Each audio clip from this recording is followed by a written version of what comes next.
Que de douce musique j'entends là, celle de la première équipe d'abord à 16h30, celle du Stream Sport et celle de Roue Libre, car oui, aujourd'hui c'est Roue Libre qui démarre la programmation du Stream Sport. Bienvenue à tous, on est très heureux de vous retrouver ici sur ce plateau. Comment ça va mon Polo? Est-ce que tu as la forme? Ouais, très en forme, là on est chaud bouillant, il reste 8,3 km dans cette montée du Zoncolan, dans le montée de Zoncolan, on peut l'appeler comme ça.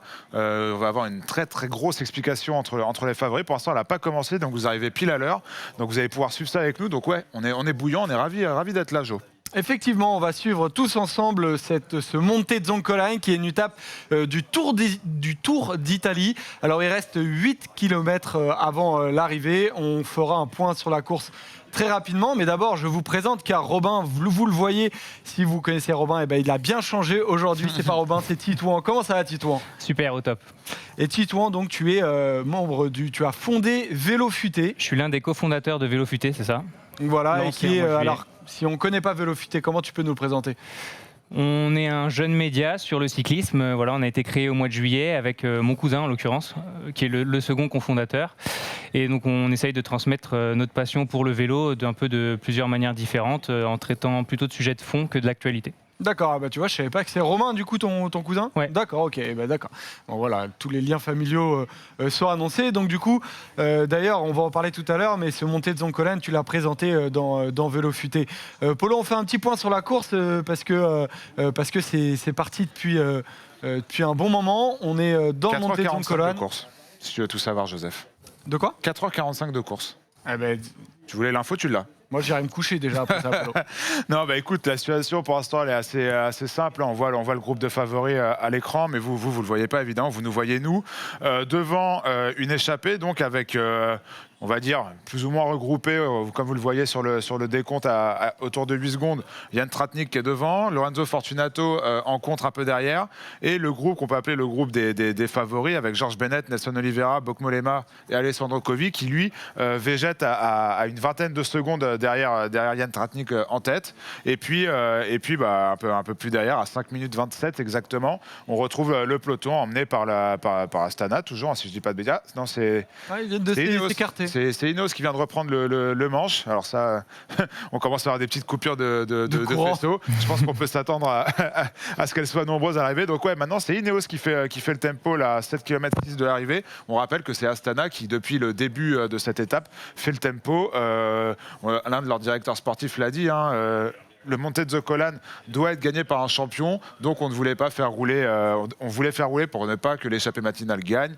Ce à quoi la Trek a répondu avec une photo de Bauke Mollema, c'est de ce champion dont vous parlez, etc. Donc c'était assez marrant, mais là, comme je viens de le dire, c'est Ineos qui reprend le manche et là ça va commencer à égrener. Titouan, est-ce que tu y crois, toi, en cette échappée? On rappelle devant Tratnik, Fortunato, George Bennett, Nelson Oliveira, Bauke Mollema et Alessandro Covi. Est-ce que tu penses qu'ils peuvent gagner cette étape? C'est délicat, c'est-à-dire que devant, il n'y a pas un gros calibre, il n'y a pas un coureur vraiment en grande forme, il n'y a pas un super grimpeur. Bennett n'est pas au top, Mollema est assez décevant depuis le début du Giro, donc 5 minutes c'est possible de revenir pour le peloton.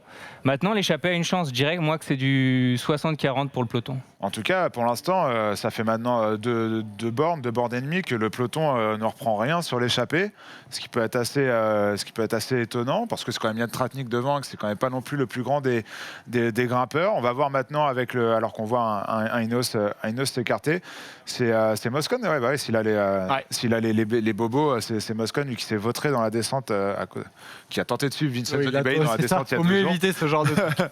et on va voir si ça commence à baisser, à rebasser un peu, mais en tout cas 5 minutes 20 c'est quand même une belle avance. C'est quand même une belle avance, il va pas falloir attendre. On sait que les 3 derniers kilomètres sont durs, mais il va pas falloir attendre ces 3 derniers kilomètres pour espérer revenir sur l'échappée. Mais je pense qu'en soi, en voyant un peu la physionomie de course, j'ai pas l'impression que le peloton ait très envie de revenir sur l'échappée. On l'a entendu, Egan Bernal, dire qu'il en rêvait aussi de se monter de Zoncolan. On a vu les Astana en train de rouler énormément aujourd'hui. Ils ont notamment fait la descente du premier col. Ils ont créé une cassure d'ailleurs dans laquelle a été pris Remco Evenepoel. Egan Bernal, lui, a réussi à faire le trou tout seul. Titouan, il y a des grands leaders qui visent évidemment le général, mais qui seraient très heureux aujourd'hui de prendre le Zoncolan, donc ils ne vont pas laisser cette étape forcément à cette échappée-là, même si on voit qu'il y a un écart conséquent. Ce serait étonnant. Honnêtement, c'est comme l'Angliru en Espagne ou l'Alpe d'Huez. Mais pourtant, on a l'Alpe d'Huez, on a déjà vu des échappées l'emporter. Donc bon, ce serait étonnant de voir une échappée Certains l'emporter. Christophe Riblon notamment. Quelle étape on l'a revu cette semaine d'ailleurs. Même Thibaut Pinot. Thibaut Pinot aussi. Donc non, ce serait étonnant, mais c'est pas impossible. Ce qui serait plus étonnant, c'est que ce soit un coureur un peu moins connu qui l'emporte. C'est vrai que c'est rare sur le montée de Zocolan. Il y avait eu Michael Rogers qui avait gagné en s'échappant. Mais bon, c'était quand même un triple champion du monde du contre-la-montre. C'était quelqu'un. C'était pas un pur grimpeur, disons. Lui-même le disait. Qui grimpe bien quand même. Qui grimpe bien. L'époque, il grimpait bien. Ouais, il grimpait bien. Et puis, mais généralement, voilà, ça revient à des purs grimpeurs. On se rappelle que Gilberto Simoni l'a gagné 2 fois, je crois, en 2003 et 2007. Donc, logiquement, Egan Bernal devrait être le grand favori aujourd'hui. Tiens, dites-nous dans le chat d'ailleurs qui est votre favori, histoire qu'on voit si on est un peu sur la même longueur d'onde. Polo, qui est ton favori aujourd'hui ? Aujourd'hui, moi, je viens de mettre une pièce sur Simon Yates. Alors, on en parle un peu avant l'émission. Il n'est pas au mieux depuis ce début de Giro. Mais il sait que c'est là qu'on l'attend. Il sait que si lui veut reprendre du temps, parce qu'on a déjà concédé pas mal depuis le début de ce Giro, ça commence par aujourd'hui. On l'avait vu à l'aise sur ces pentes-là quand il avait dû tomber les armes à la main face à Chris Froome en 2018. Après, évidemment, c'est un autre Simon Yates qu'on a cette année. Mais on arrive sur ces terres. On arrive là où il est fort. On sait que depuis le début de ce Giro, c'est quand même pas des étapes qui lui conviennent beaucoup. Je pense notamment à l'étape de Montalcino qu'on a vue, où mis à part cette année où il a fait Strade Bianche, c'était une expérience qui découvrait un peu entre guillemets. Là, vraiment, c'est sur son terrain. C'est aujourd'hui ou jamais pour l'Anglais. Et moi, j'en attends beaucoup de lui aujourd'hui. Je regarde un peu dans le chat ce que vous en dites. Lloyd, pour moi, la victoire est dans l'échappée. Kalouche nous dit Thibaut Pinot favori, ça fait toujours plaisir de lire un peu des fans de Thibaut. Pour Tim, c'est Bernal. Carty pour Mr. Price, qu'est-ce que tu en penses de Carty? Et après, tu nous donnes ton favori, Titouan. Ça, c'est le souvenir de l'Angliru de l'année dernière. Il avait vraiment surpris tout le monde, notamment Carapaz et Gros Glitch à l'époque. Donc forcément, on se dit que s'il gagne à l'Angliru, il peut gagner aux Zoncolan. Mais bon, faire un top 3, pourquoi pas, mais je ne le vois pas gagner aujourd'hui. Je pense que Bernal a vraiment à cœur de remporter cette étape. Yates va être à surveiller. Et puis, on peut avoir des surprises. Là, ça ne bouge pas beaucoup, mais on pourrait voir un Dan Martin attaquer un peu en avance et qui, pourquoi pas, rattraperait un peu de retard. Sinon, dans les échappées, moi, je mettrais bien une piécette sur Fortunato. Ah ouais, C'est couillu, ça. C'est couillu, hein, moi je... Fortunato, ok. Ah oui, c'est Leolo Cometa. Ouais, c'est ce que je disais en off juste avant le début de l'étape. Ils sont souvent surprenants, et Cometa depuis le début du Giro. On avait vu Gavazzi super à l'aise il y a quelques jours. Ouais, moi, écoute, je vais me laisser séduire par ce prono. J'imagine quand même, ça m'étonnerait quand même que même en méforme, qu'un mec comme Georges Bennett ou comme Bokeh Mollema, même Nelson Oliveira, qui lui pour le coup est en meilleure forme que les deux, mais qui n'est pas non plus un grimpeur pur, qui est quand même un rouleur qui passe de mieux en mieux les bosses, on en parlait, ça m'étonnerait que la victoire échappe à l'un d'eux, ou alors, pour le coup, oui, les 2 premières semaines de ce Giro ont déjà fait très mal aux organismes. Ouais, et puis la Jumbo, ils pourront en vouloir quand même à George Bennett si par hasard il n'arrive pas au moins à être dans les meilleurs de cette échappée-là, parce que il était arrivé comme leader. Il a fait une première échappée qu'il n'a pas gagnée. Il serait globalement assez décevant quand même de ne pas contrôler cette échappée, surtout avec le taf monstrueux qu'a fait aujourd'hui Eduardo Affini. Bennett, c'est vraiment une énigme, hein, honnêtement. À Bagno di Roma, si c'est le meilleur Georges Bennett, Georges Bennett à 100%, là, il y a 2 jours, il va la chercher cette étape. Il doit être capable de lâcher sur des montées, il doit être capable de lâcher du Vendramé ou du Christian Hamilton. J'étais déçu, hein, franchement, je vais pas mentir. C'est pour ça que là, de toute façon, faut se rendre à l'évidence, c'est pas le meilleur Georges Bennett, le Georges Bennett qu'on a connu en 2019, qui était là un lieutenant incroyable pour la Jumbo-Visma. On est loin de ce niveau-là. Voilà, faut faire avec, mais même loin de ce niveau-là, il doit être au moins au niveau de ses comparses de l'échappée du jour. Donc on va voir comment évolue l'étape. Alors que on a des écarts là sur le. Je trouvais ça entre le groupe Bennett et le groupe. Je vais te trouver ça. Jan Tratnik et Fortunato. Là, on m'annonce qu'ils sont de nouveau ensemble. J'aimerais bien voir une image pour en être sûr. Ouais, on les a vus juste ils avant. ont 37 secondes d'avance sur le quatuor Bennett, Oliveira, Mollema et Alessandro Covi. Ouais, là, vu comment ça envoie derrière, soit c'est les 2 devant, soit c'est... Tu penses que ça ne reviendra pas, le petit groupe de 4? Je pense pas. Moi, à la base, quand j'ai vu Tratnik et Fortunato partir, je me suis dit, bah voilà, on va laisser un peu se griller les ailes à des coureurs qui ne sont pas les favoris du jour. Mais comme tu dis, l'écart augmente. Ça va bientôt faire 40 secondes. Si l'un des gars derrière était capable de revenir sur ces deux-là, je pense qu'il l'aurait fait. Ou alors c'est quelqu'un de très confiant et qui sait qu'il va récupérer 40 secondes au moment où eux vont s'écraser dans les derniers kilomètres de l'ascension. Après, c'est possible aussi. Ouais, complètement.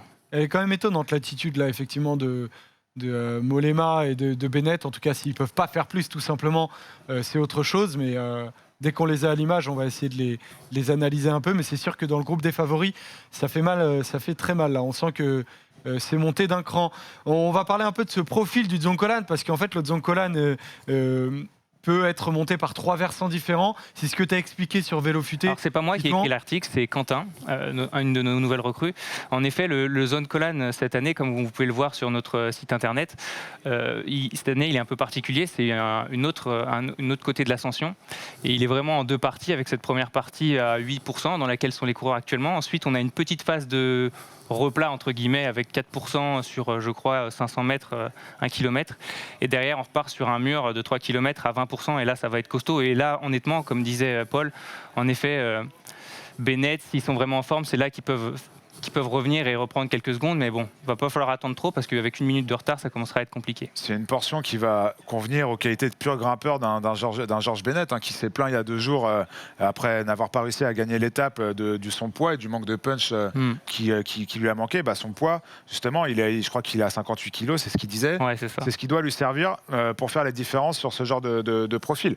Donc maintenant, on va voir. Il a fait cette déclaration un peu salée il y a 2 jours. Est-ce que là, il va pouvoir inverser la tendance? En tout cas, c'est pas parti pour. Mais par contre, si un grimpeur de ce groupe-là est un peu en forme, il peut récupérer 40 secondes en 500 mètres. Ça, par contre, ça c'est clairement possible. Surtout face à des coureurs devant qui sont pas forcément des excellents grimpeurs. Fortunato a le profil d'un grimpeur, mais il manque de référence. L'Italien de 25 ans, mais Jan Tratnik est un solide gaillard qui ne va pas voler sur ce genre de pourcentage. Donc ça va être intéressant. On va bientôt avoir d'ici 1 km, 1 km 5, on va bientôt avoir des réponses.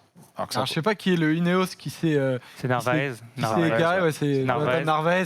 Mais il s'est bien garé là. Quand on se garde dans le Dzonkolan, on y reste un moment. Maintenant on a Castroviero, derrière ça doit être Martinez, j'imagine, et après ce sera à Bernal d'agir. Je me demande s'il n'y a pas une erreur avec le chrono. En vrai, il y a eu souvent des problèmes avec le chrono. 4,24, ça descend doucement. C'est assez fou, quoi. Ça descend doucement. Ils ont peur de s'écraser devant. Ouais, ils ont peur de s'écraser devant. Après, peut-être aussi que effectivement, ces 3 derniers kilomètres font tellement peur et les chronos peuvent tellement tomber d'un coup qu'on sent presque des coureurs qui ne sont pas affolés.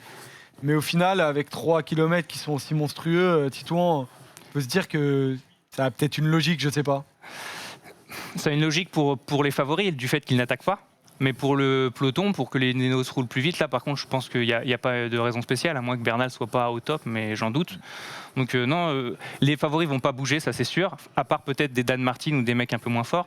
Mais Ineos a tout intérêt à rouler à bloc là jusqu'aux 3 derniers kilomètres pour faire le plus mal possible et ensuite mettre le coup final. Quand tu dis qu'ils vont pas bouger, tu vois pas par exemple un Vlasov tenter quelque chose aujourd'hui? Si, mais pas avant les 3 derniers kilomètres. Pas avant les 3 derniers kilomètres. Non. Okay. Mais de toute façon, excuse-moi, là le tempo donné par l'Ineos empêche toutes les attaques. On le voit, les gens derrière, je pense, sont déjà tous très contents de suivre. Et d'ailleurs, on a Pierre Lobat là dans le chat qui nous demande pourquoi Almeida ne monte pas le rythme pour propulser Remco. Alors moi, je pense pour 2 raisons. La première, c'est que Almeida je pense ne peut pas, là, avec le tempo mis par Ineos, ne peut pas faire beaucoup mieux. Ça, c'est mon avis. On a vu son faciès, il avait pas l'air au mieux. Et la deuxième, c'est que Remco, sur ce genre de pente, on ne sait pas encore ce qu'il vaut, on ne sait pas encore ce qu'il est capable de faire, surtout après la 2e semaine qu'il nous a montré, même sur cette étape-là, où on l'a déjà vu un peu en difficulté dans les descentes. Bon, là, tu me diras, c'est dans l'autre sens, ça monte. Donc, normalement, il est un peu meilleur. Mais encore une fois, sur une pente aussi régulière et qui va être de plus en plus ardu. Je suis curieux de voir comment Remco Evenepoel va s'en sortir. C'est pas l'assurance tout risque pour les Quick Step. Petit point sur Attila Valter qui est en difficulté à l'arrière du peloton des favoris. Il est attendu par Mollard et Badilati, comme nous le note Tim. Voilà, Attila Valter qui a porté ce maillot rose sur le Tour d'Italie, qui est désormais en possession d'Egan Bernal. Il commence à y avoir du brouillard, en tout cas en haut d'une zone collane, et ça va être une des données très importantes. Brouillard parce et que neige, hein, il fait très froid là-haut, disons. Ouais.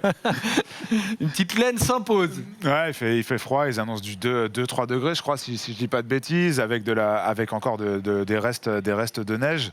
Ça peut jouer aussi hein, sur les organismes. Ça peut jouer sur les organismes, c'est clair. On sait que quand tu es un peu frêle, tu morphes beaucoup plus des conditions météo que d'autres un peu plus costauds. Ça peut peut-être être bon pour Yann Tratnik, hein, qui lui a ce surplus de masse qui peut faire la différence. Non, j'y crois pas. Ah non, mais ça tient chaud.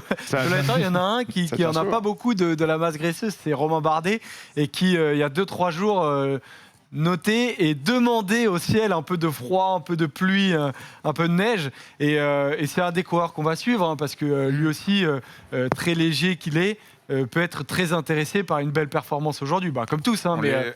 Romain Bardet est toujours plutôt bon quand les conditions sont pas folles. Hein. Je pense à sa victoire et son attaque dans la côte de Domancier et sa victoire à Saint-Gervais où il faisait pas beau. Je pense aussi à son Tirreno sur l'étape folle remportée par Mathieu Van Der Poel où il faisait un temps catastrophique, où il a été plutôt à son âge. Je pense peut-être sa meilleure journée de ce début de saison. Donc voilà, on va voir ce qu'il va donner là. Il m'a un peu inquiété quand même sur cette semaine de course. Je l'attendais mieux, moi, à Montalcino, sur l'étape des chemins de terre. Il a pris un vrai tir en très peu de temps. Ça ressemblait quand même à à un manque de sucre ou quelque chose. Ça ressemblait à une défaillance. Ouais, ça ressemblait à une défaillance. C'est pas certain que ce soit non plus mauvais pour lui, quoi. Il peut nous surprendre aujourd'hui. Je suis pas sûr que les conclusions soient définitives, quoi. J'espère, je l'espère. Pour l'instant, on le voit, hein, toujours un train d'enfer emmené par le team Ineos. Les temps baissent, hein, l'écart baisse. 4 minutes encore d'avance.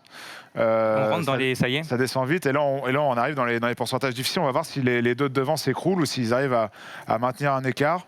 Je pense que si ça bouge pas derrière rapidement, ils ont quand même une belle chance d'aller au bout. Hein. Ouais, le Fortunato, là. Il va le faire. Après, s'il emmène Tratnik au sprint, j'ai peur qu'il... il est lourd, Tratnik. Le manque de punch risque quand même de le... Pour en revenir tout à l'heure à ce que tu disais par rapport à Almeida, je voudrais rajouter une chose, c'est que surtout, c'est absolument pas à De Koninck d'assumer la poursuite ou quoi que ce soit. Remco, comme tu l'as dit, il a aucune référence sur ce genre de col. Surtout en deuxième semaine, il s'est pas montré à l'aise à Montalcino, donc à partir de là, c'est absolument pas à l'équipe de Koninck de rouler, surtout que si Almeida roule et qu'au final Almeida craque et qu'ensuite Evenepoel est en difficulté, il n'y aura plus personne pour aider Evenepoel. Donc stratégiquement, ce serait vraiment une erreur de rouler et il faut laisser Maillot Rose travailler.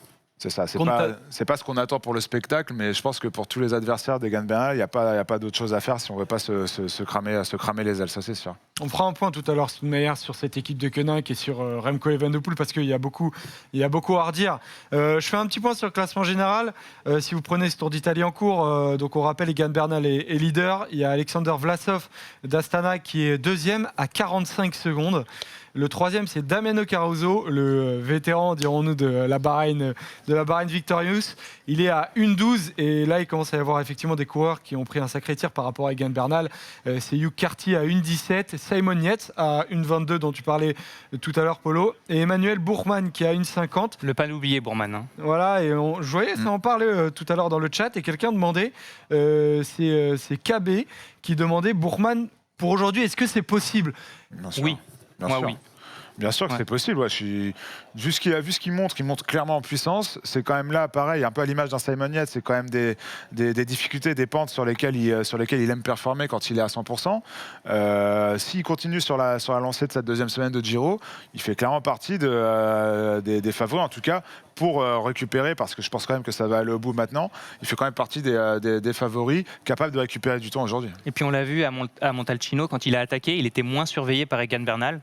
Donc s'il y a plusieurs attaques et qu'il contre au bon moment, il y a moyen qu'il le laisse partir et à partir de là, qu'il puisse reprendre quelques secondes. Et en plus, il m'a apparu vraiment amaigri, Emmanuel Bourman. Il a toujours été très mince, hein. Vraiment. Ouais, il est vraiment très sec. Très sec. mais après, encore une fois, il a 1 minute 50 de retard sur Bernal. Alors évidemment, il faut pas non plus lui laisser toute la liberté du monde, mais Bernal peut quand même a le temps de le voir venir, a le temps de calquer sa course sur des favoris plus dangereux au classement général qu'Emmanuel Bourgman, qui a perdu quand même beaucoup de temps en première semaine.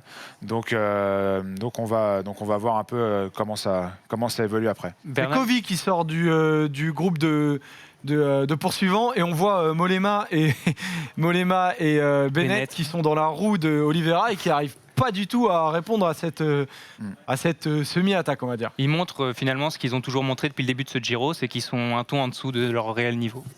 Et par contre, le Holo Cometa, il est bien. Il y a un certain Contador, je l'ai lu dans le chat, qui doit être bien dans son canapé. Effectivement, Lorenzo Fortunato, c'est ton petit favori, ton petit prono du jour si ça arrive au bout. Titouan, il est bien. Il sort et à 2,2 km de l'arrivée, ça peut être intéressant. Je pense que honnêtement, ce serait vraiment parfait pour le Giro si Helo Cometa, équipe invitée italienne, puisse gagner en haut du zone Collane. Ce serait tout bénef, surtout qu'on rappelle qu'Alberto Contador vise l'accession au World Tour l'année prochaine et que là, ce serait vraiment une bonne manière de montrer que cette équipe a les moyens de ses ambitions. Ce sera marrant, 11 ans après la victoire de Basso aussi sur Zoncolan, Basso qui est aussi dans le staff des Holo Cometa avec Contador, ce sera un joli clin d'œil. Et puis de toute façon, ce qu'on disait, ça, sur ce genre de pourcentage, là on est à plus de 10%, on le voit à la télé. Voilà, Tratnik, c'est pas son terrain et Fortunato qui est quand même il a gagné. Un poids plume, là pour le coup, il peut exprimer la plénitude de son talent. Je pense qu'on l'imaginait grimpeur, mais là face à un rouleur costaud comme Tratnik, là la différence elle se fait naturellement presque. Et 2 km de l'arrivée pour lui, il vient de la passer. Ça commence à devenir intéressant quand même parce que le peloton est à 3,20. On sait qu'il y a des gros pourcentages, mais non, quand même, ça ne reviendra pas. Ils vont finir à 40-50 secondes le peloton, je pense. Et par contre, ce qu'on peut se dire, c'est qu'il reste 2 bornes et que pour l'instant, le train Ineos annihile toutes les volontés d'attaque, j'imagine, des adversaires de Bernal. Et pour l'instant, c'est du tout bon pour le Colombien qui n'a même pas besoin de forcer son talent puisqu'il n'est même pas attaqué pour l'instant. Même si on voit un Bourgman qui a l'air d'avoir des fourmis dans les pattes. Ouais. À noter aussi que Evenepoel n'est pas dans la roue d'Almeida. Et il est bien dans. Il a l'air dans le dur. Il a reculé un petit peu. À mon avis, s'il y a une attaque, là, le Remco. Mais ce serait intéressant que, même au-delà d'Egan Bernal, s'il y a des adversaires de Remco Evenepoel, il faudra le lâcher avant le contre-la-montre de Milan. Hein. De toute façon, il ne faudra pas l'amener avec 1 minute 30 de retard à Milan. Il faudra avoir plus parce que sinon Evenepoel va reprendre du temps à ce moment-là. Donc même sans parler de battre Egan Bernal, ce serait bien que les adversaires pour le podium, peut-être déjà, si on pense podium, essayent de mettre le plus de temps possible entre eux et un Remco Evenepoel, par exemple. Après, honnêtement, ce que je disais au début du Giro, c'est que j'avais du mal à imaginer Remco tenir toute la distance. Déjà, ce qu'il fait, c'est extraordinaire par rapport au fait qu'il n'a pas couru, qu'il a été longuement blessé d'une terrible chute. Là. Donc non, honnêtement, Remco, déjà, ce qu'il fait, c'est incroyable. Et on a vu, tu montreras peut-être tout à l'heure l'étape 16, avec, on en parlera avec un dénivelé incroyable. L'étape de Cortina d'Ampezzo. Et une fameuse descente à la fin, qui est très difficile et très technique, qui ne va pas non plus faire du bien à Remco. Donc il y a quand même beaucoup de terrain pour que Remco perde potentiellement du temps. 1,5 km de l'arrivée. On ne lui souhaite pas, évidemment. Moi, j'imaginais Remco tenir le choc sur ce genre d'étape, une course de côte un peu, où l'effort finalement est violent, mais il est sur une trentaine de minutes, un peu plus. Mais par contre, comme tu l'as dit, l'étape de lundi, j'ai peur que la multiplication des passages à 2000 mètres d'altitude, là, il est dans le dur, des descentes. Puis il est pas. En fait, je suis d'accord avec toi, mais en temps normal, mais je suis persuadé qu'il n'est pas à 100%. Beaucoup ont cru ou espéré qu'il était à 100%. C'est pas possible. C'est pas possible. Il est en fin de groupe de favoris et juste devant lui, il y a Romain Bardet. Putain, mais c'est quoi ce débile? En même temps, les Italiens, ils doivent être complètement fous. Enfin, s'ils le font tomber. C'est sûr. Zoncolan, Fortunato et derrière, t'as Kovi qui revient sur. Même Tratnik, il est pas loin. Il y a un mec qui l'a attrapé derrière, il voulait refaire la même avec Tratnik. Tratnik a l'expérience, il monte à son rythme, il se fait pas avoir. Oh là là. Et Kovi, par contre, il s'est fait Il s'est fait un peu reprendre. Retour de flamme. J'ai l'impression. Ah non, c'est Mollema. C'est Mollema. Mollema. Ouais. Putain, les maillots de loin de la Trek et UAE, des fois, je les confonds un peu. Voilà, ça a sauté. On va continuer à suivre. Faut juste Les plombs ont pété. Faut juste C'est la boîte à troubadour qui a flambé, Polo. Putain, j'aimerais bien que ça bouge quand même chez les favoris, quoi. Ouais, c'est dommage. Qu'on voit au moins une petite attaque, un petit. En un fait, petit on truc. va avoir Bernal à 500 mètres qui va déclencher Ah, mais c'est sûr. comme un Montalcino et puis voilà.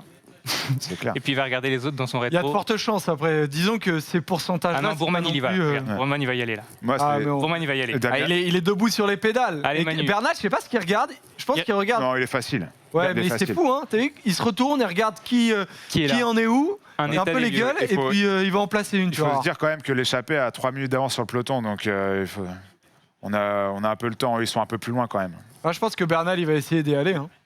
Bah, bien sûr qu'il va essayer d'y aller. Mais là, il est amené dans un fauteuil. Simon qui remonte aussi, Simon ouais. Yates, il a Regardez l'air le pas trop mal. hein. Il est fringant, Simon. J'aimerais bien qu'il reprenne un peu de temps aujourd'hui. Moi, j'y crois beaucoup à Simon Yates en 3e semaine. Bah ouais, moi aussi j'en faisais mon favori pour le Giro au début du Giro. Donc, Ouais, moi aussi. Mais Logique, mais c'est long, Favori un Giro. logique. Ouais. Il n'y a même pas eu la moitié des plus grosses difficultés. Donc, Non, c'est clair qu'il faut absolument pas croire que que c'est terminé. Mais on en c'est parlera terminé. tout à l'heure dans le débat. Ouais, Ça va être hyper intéressant d'avoir vos avis. Remco lâché. Et Almeida qui l'attend. Moi, c'est Damiano Caruso qui m'impressionne. C'est incroyable C'est fou, le Giro qu'il arrive à faire. Alors, on va voir. Mais encore déjà une fois. le Tour de France l'année dernière. Il Il fait, a une endurance et une résistance, ce coureur, c'est vraiment il fait impressionnant. top 10 hein, sur le Tour l'an passé. Ouais. Je crois, avec Landa fait 4. Il sort, Et lui, je crois qu'il fait 9 ou 10 je vais vérifier. il sort Valverde du podium et il fait 4 sur le chrono, je crois, ou un truc comme ça, ou 5. Il fait un chrono incroyable. Oh, Samoniette. Simon Yates. Allez, Simon, allez. Non, mais il est bien, il est très très bien. Ah ouais, hein. Bah, ça y est, voilà. on a toujours l'impression qu'il est très bien, lui, Ouais, mais là, il a l'air c'est- vraiment bien. Quand Yates s'attaque, Ouais, souvent c'est que ça va. c'est qu'il est bien. Ce que je Ouais. disais, il a pas mis un coup de pédale superflu depuis le début. Mais là, il est. Allez Simon, c'est Et bien. il est ils bien. partent à deux et Vlasov, en tout cas, il est pas là. hein. Il a l'air, je sais pas où il est, mais il a l'air dans le dur, loin. On a Vlasov. on a C'est Manu Borgman qui mène. On a Bourgman derrière, ouais, Bourgman. et Vlasov un peu derrière. Caruso qui a l'air très très bien. Mais ouais, Incroyable. Yates, bon, Bernal impressionnant. Hein. Ouais, Bernal. Il va être difficile à manœuvrer. Hein. Il va Parce lui que mettre lui, un les contre, descentes, hein. ça lui fait pas peur. Lui qui vient du VTT, les passages à 2000 mètres, ça lui fait pas peur. Lui qui est colombien et qui a prouvé que c'était là, justement, notamment sur son Tour 2019, que c'était là qu'il arrivait à exploiter la plénitude de son talent et de son potentiel.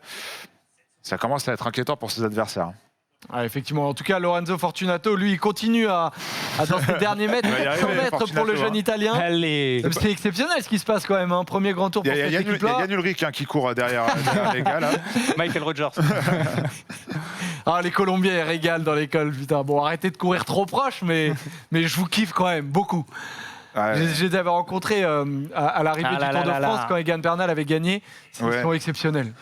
Allez Fortunato, allez. Ouais, mais Il y a pas du monde, là, hein. il l'a dans le viseur. Fortunato, il s'affaisse là un peu. il Après, s'écrase. il y a beaucoup de pourcentage, Ouais, il doit y ouais, avoir ouais. au moins 10 secondes. Là, quand c'est des portes à 20%. On le voit hein, sur le synthé au-dessus là. À 20%, ça fait mal dans le verre et dans les jambes. à Mais mon avis. Yates, il a raison là de se balader parce que même s'il n'arrive pas à lâcher Bernal, il faut pas qu'il calcule. Lui, il a du temps à reprendre sur tous les adversaires qu'il est en train de distancer. Complètement. Donc il a raison de pas se retourner et de faire l'effort. C'est pas grave d'emmener Bernal. De toute façon, Bernal, tu pourras pas faire autre chose que de l'emmener. Donc même s'il te contre à 100 mètres de l'arrivée, toi, tu auras déjà repris du temps et il a déjà fait un très bel écart. hein. Il a déjà fait un bel écart. C'est Là. une belle opération qu'il est en train de faire là. Là, on voit un peu le Simon Yates du Tirreno qui est sorti comme ça sur la fin du col aussi et qui est revenu au train petit à petit sur Pogacar. Pogacar, ouais, complètement. Il a l'air facile quand même, Egan Bernal, dans bien la sûr. roue de Simon Yates. hein. Mais Ça- Yates, ça a l'air facile aussi. J'ai l'impression que Tratnik s'affaisse un peu aussi. Oh, il est loin, ça Traktik, c'est écrase. un enfer. Il a raison Titouan parce que ça écrase sur des portes à 20% comme ça écrase énormément. Ouais, Mais regardez il- comment ça descend vite. Hein. Enfin, c'est pas le même rythme là, hein, derrière. hein. Waouh. Putain, non. Heureusement qu'il n'y a pas un kilomètre de plus. Hein. Heureusement qu'il n'y a pas Parce un qu'il y en kilomètre a de qui plus. pensent que Tratnik peut aller le chercher, on sait jamais. Peut-être y a-t-il des supporters de Yann Tratnik et de la Bahreïn. Non. On nous dit dans le chat Caruso 10e du tour, mais à 15 minutes quand même. Oui, c'est vrai qu'il y avait eu des écarts. Ah mais fallait y être hein, dans ce top 10 quand même. Ouais, il était costaud. Oh, il est en train de grimacer, Fortunato. Ah, c'est- Oh là là, par contre, il y a du serpent de Tratnik là. Ouais. Tom Dumoulin, Ça, c'est Innsbruck. incroyable. hein. Tom Dumoulin, Innsbruck un peu. Ouais.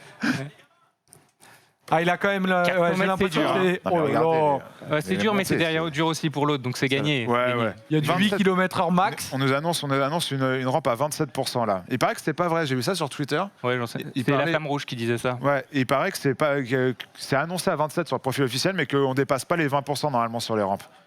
Oh là là là. Il en chie Tratnik, le pauvre. Mais- il est pas chez lui là. Mais on faut lui tirer un coup de chapeau quand Ouais, même, parce magnifique. que Tratnik, Il il fait avec son physique. Avec son poids, qui est- il fait ouais. environ 60, un peu plus de 65 kilos.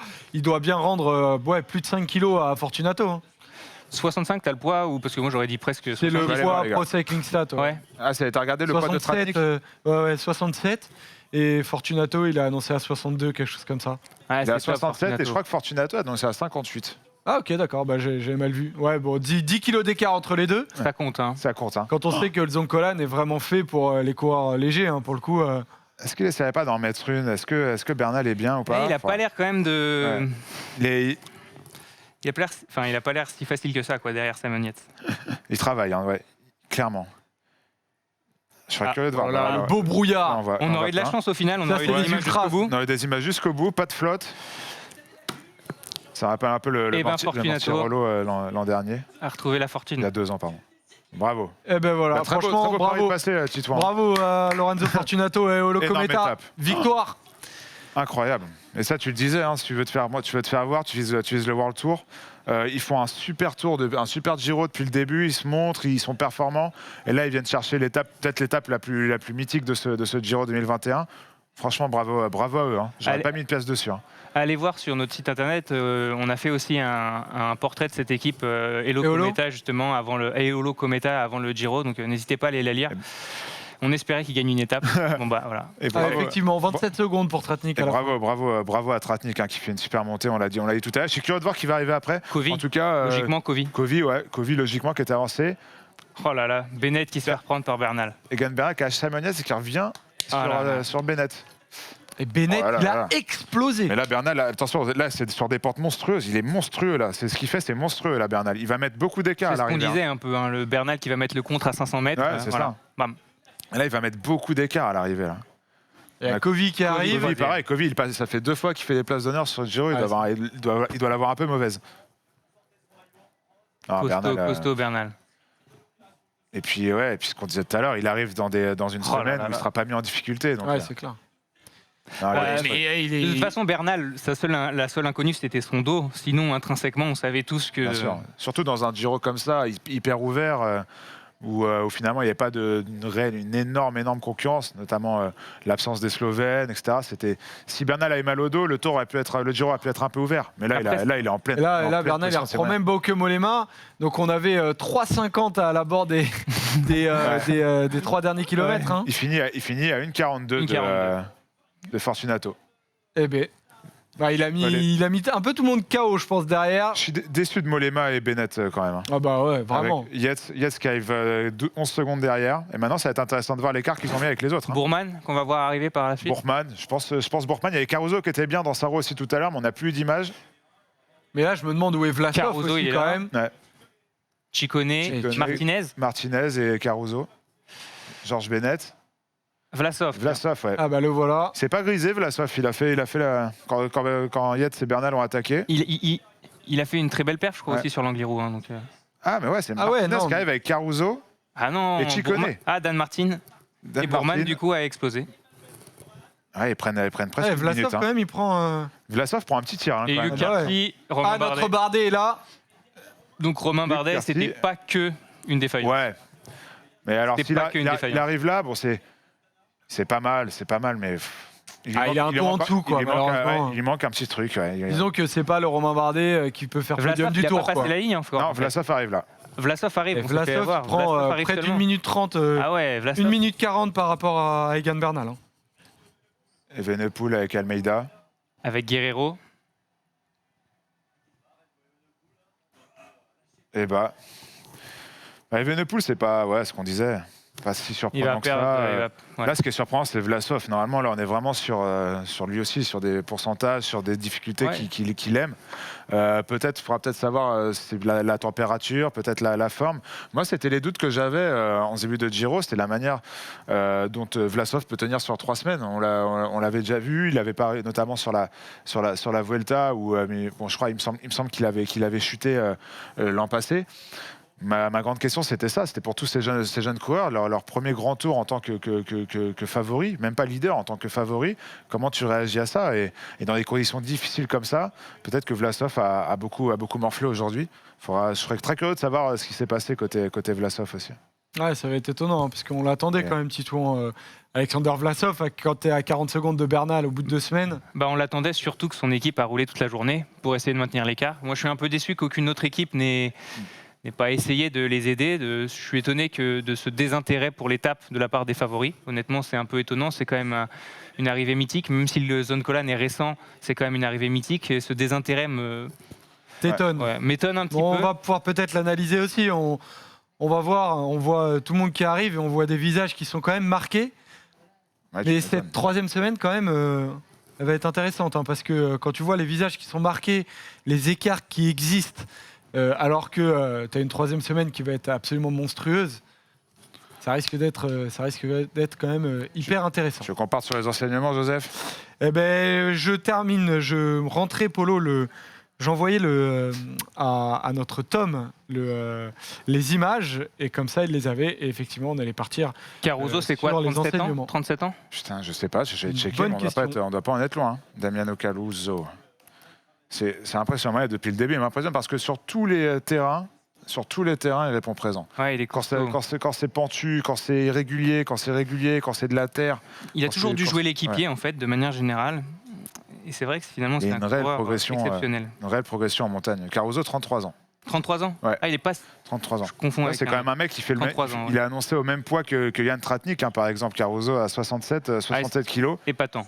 Qui arrive à tirer son épingle du jeu sur des pentes aussi irrégulières et aussi abruptes que sur Zoncolan, c'est monstrueux. Hein. Curieux de voir ce qu'il va donner, lui, sur des réelles étapes de montagne avec des enchaînements de cols en altitude. Mais quand je le vois là comme ça... Il est hyper résistant. Hein. Sur le Tour de France, moi, il m'avait marqué en fin de tour. Il avait attaqué en tout début d'étape. Le gars n'a pas peur de faire des grandes échappées, d'attaquer de loin. Il ose. À mon avis, il a énormément de caisses. 33 ans, c'est quand même l'âge assez idéal en ce moment dans le cyclisme pour être au top au niveau de son endurance. Moi, je le vois pas craquer. Hein. Non, j'ai du mal à le voir craquer non plus. Il a l'expérience des courses de 3 semaines. Il a l'air fort, il sait se gérer. Intéressant aussi de voir que Romain Bardet remonte dans le top 10 du classement général aujourd'hui, malgré avoir un peu morflé sur l'arrivée de l'étape. Mais du coup, il reprend du temps à Vlasov. À 4. Ouais, il va reprendre du temps à Vlasov. Il reprend du temps à Remco. Clairement. Donc, et à mon avis, Bardet va continuer de reprendre du temps, notamment à Remco sur les jours qui viennent. On visait, nous, on était un peu excités. On visait le podium pour Romain Bardet. C'est pas fini. Mais est-ce que s'il monte en puissance, il peut aller chercher un top 5 ? Il y a quand même des coureurs très forts devant lui. Encore aujourd'hui, on l'a vu. Encore une fois, il faudra voir lundi en fait. Lundi, je pense que l'étape de lundi va nous donner beaucoup d'informations. Voilà, je suis en train d'envoyer à Tom notre petites images avec tous les classements, etc. Comme ça, on va pouvoir faire un bon point. Je suis en train de chercher Tom dans les airdrops pour tout vous dire. Voilà. Tom, il est jamais disponible dans airdrop. Je sais pas ce qu'il fait avec son ordinateur. Lui. Tu vas lui envoyer un petit mail, ça va aller plus vite. Sinon, voilà, il est en train d'arriver. Sinon, on va vous laisser avec les rois de la. Et voilà, il est là, mon Tom. Je suis curieux de savoir dans le chat, du coup, parce qu'à chaque fois, on nous dit, on a encore eu beaucoup de messages. Est-ce que vous pouvez voir le Giro et sur quoi vous l'avez vu ? Est-ce que vous l'avez vu en prenant GCN ? Est-ce que vous l'avez vu parce que vous aviez déjà Eurosport ? Ou est-ce que vous l'avez vu parce que vous regardiez en streaming ? Je suis assez curieux de savoir ça. Si vous pouvez nous dire, les gars dans le chat, parce qu'il y a quand même beaucoup de mecs qui nous disaient encore qu'ils ne pouvaient pas voir l'étape et que du coup, ils nous écoutaient. Ils nous écoutaient pour savoir ce qui se passe en mode radio, quoi. C'est ok, et ben voilà, ok, c'est nickel. Donc désormais l'étape du Zoncolan est terminée, les amis, donc on peut y aller pour le débrief et donc les enseignements. C'est parti.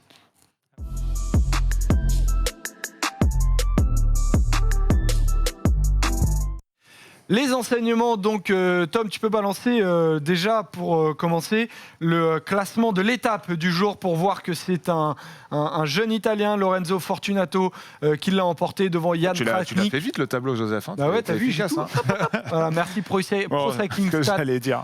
notre bible à tous.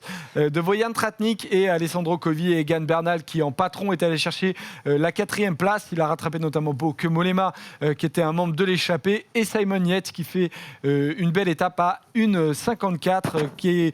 On va voir un peu les écarts, notamment Giulio Ciccone qui termine à 2,22 avec un équipier de Egan Bernal qui est Dani Martinez. Dan Martins fait une belle montée aussi.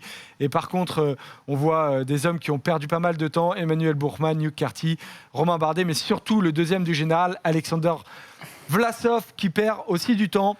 Les gars, si vous deviez prendre 3 enseignements, on va le faire en mode un peu after foot. Je ne sais pas si vous écoutez un peu les 3 points. L'important, c'est les 3 points. L'important, c'est les 3 points, exactement. Polo, quels seraient tes 3 enseignements comme ça, après une étape pas si mouvementée que ça, mais dans laquelle, à la fin, au final, il s'est passé des choses très importantes? Je vais en prendre 3. Là, je les ai plus ou moins en tête. C'est marrant que tu me demandes parce qu'on ne s'était pas du tout concerté Non, pour c'est vrai pouvoir que je faire l'ai ça. lancé comme ça. Le premier enseignement, c'est Egan Bernal. Ça ne peut pas être quelque chose d'autre ou quelqu'un d'autre. Egan Bernal est monstrueux. Il a une équipe monstrueuse. Parce que là, ce qu'on n'a pas dit, c'est que Daniel Felipe Martinez finit 3e des favoris. Après avoir fait le tempo sur 3 km d'ascension avant, il finit devant tous les adversaires de Bernal, sauf Simon Yates. Donc voilà, Egan Bernal, la meilleure équipe, les meilleures jambes. Et puis on arrive aussi, ce qu'on disait il y a 5 minutes, il arrive aussi dans des étapes qui vont lui convenir à 100%. Donc voilà, j'attendais de voir. On l'a vu fort sur les premiers jours, on l'a vu fort au fil des jours, sur cette deuxième semaine. J'attendais de voir quand même comment il allait évoluer dès que ça a commencé à devenir difficile. J'ai l'impression qu'il est tout simplement intouchable. On en parlera dans le débat tout à l'heure, Joseph, mais il me semble intouchable, donc c'est le premier enseignement.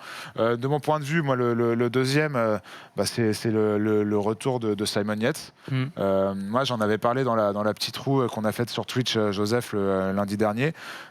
On arrive dans des moments où Simon Yates doit monter en puissance sur des terrains qui lui conviennent parfaitement. Et c'est ce qu'il a fait aujourd'hui. Donc ce sera très intéressant de le voir sur cette 3e semaine de Giro. Et puis si toi, tu as un troisième enseignement, je te le laisse parce que ça fait longtemps que je parle et que je ne suis pas tout seul dans cette émission. Mais c'est intéressant, Au pire, moi j'en ai un. J'allais les demander aussi, les 3 enseignements. J'en ai 2 aussi en tête. Mais le premier, je pense que c'est l'état de fatigue général du peloton. Je crois que là, et réfléchir, si personne n'a roulé derrière les échappées, c'est aussi parce que beaucoup d'équipes sont diminuées, beaucoup d'équipes sont fatiguées. Sûres de leur force. Ouais. Voilà, on peur. On l'a vu avec Astana qui a sauté au pied du col, il n'y avait plus qu'Izaguirre et au bout de 10 km, il n'y avait plus personne.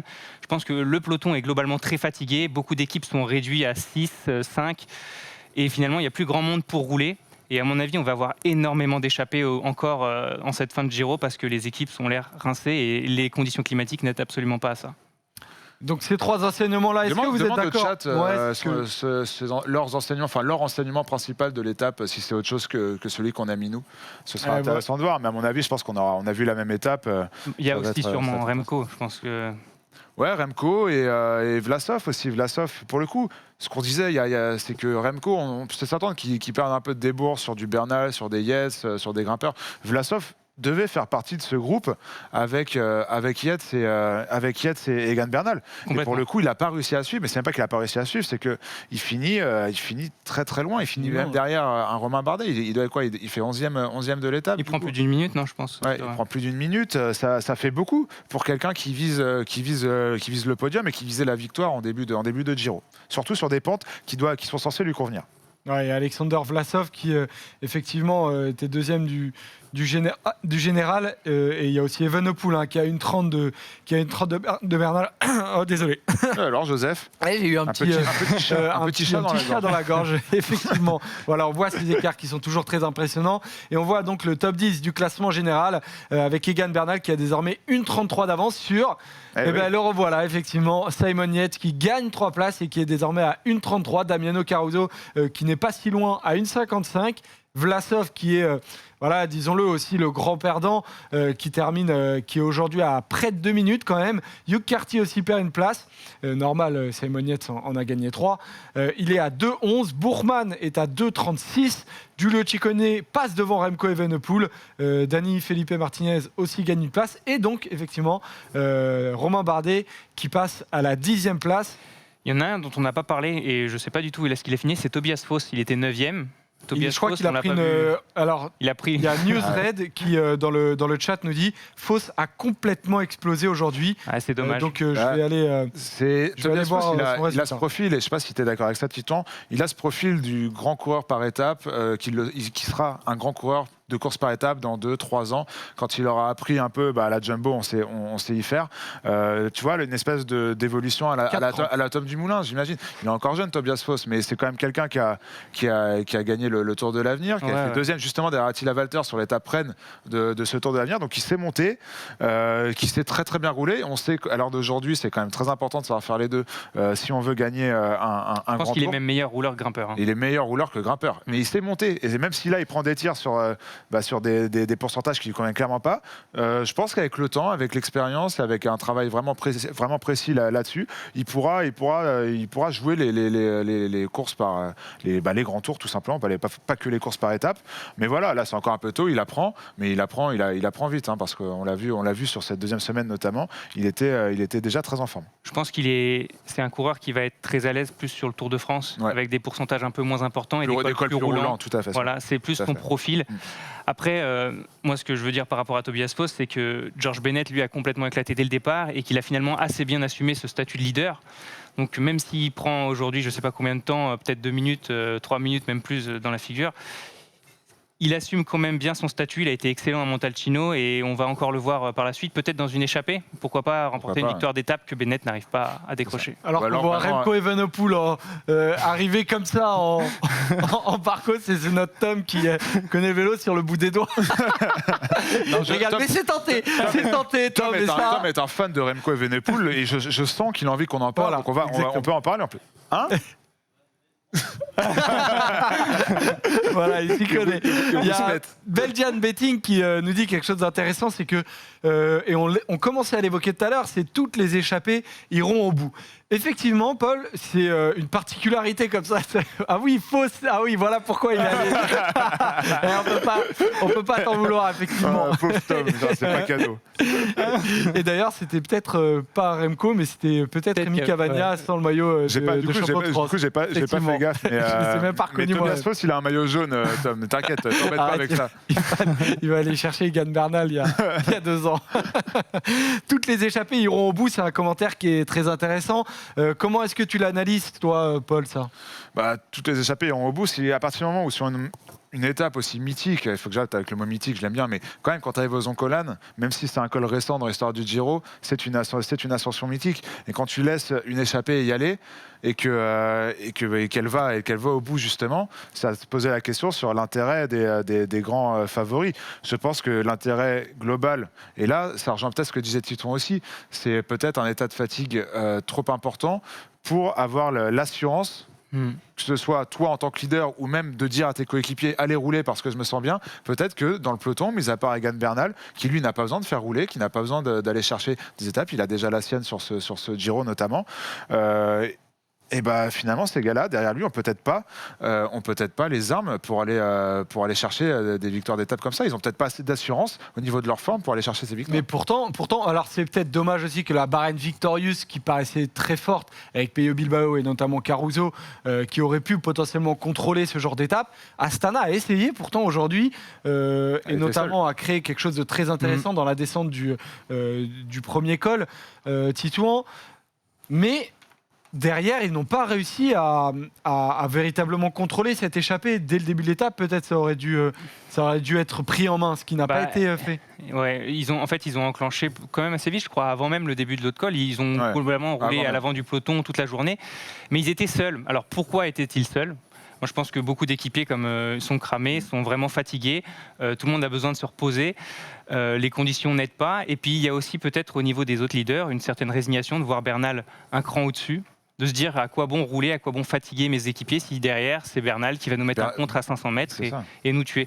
Donc voilà, finalement la stratégie elle va peut-être être différente, on va peut-être voir les équipes laisser les échappées rouler, peut-être tenter quelque chose d'un peu plus fou dans les dernières étapes, peut-être des attaques de loin, de mettre des équipiers dans les échappées et voir des attaques de loin plus que des équipes qui maintiennent un rythme toute la journée pour faire un train et puis jouer la victoire d'étape. Et pourtant, en plus, en début d'étape, il y en a beaucoup des outsiders, des favoris qui rêvaient de gagner au Zoncolan. Donc, comme quoi, c'est pas un manque de volonté, c'est véritablement un manque de possibilités. Et en plus, il y avait pas du lourd, mais il y avait quand même de beaux coureurs dans cette échappée, et notamment. Il y avait Eduardo Affini, l'équipier de Bennett, qui a fait beaucoup. Et c'est là aussi peut-être le problème de ces favoris qui ont laissé partir une échappée qui avait quand même des forces, des arguments, disons. C'est ça. D'un côté, beaucoup de gens... C'est un peu le côté bâtard de cette étape d'aujourd'hui. C'est qu'elle est... les écarts ne sont pas assez faits encore au général pour que certains favoris qui ont déjà beaucoup perdu de temps puissent avoir un bon de sortie pour aller se glisser dans des échappées.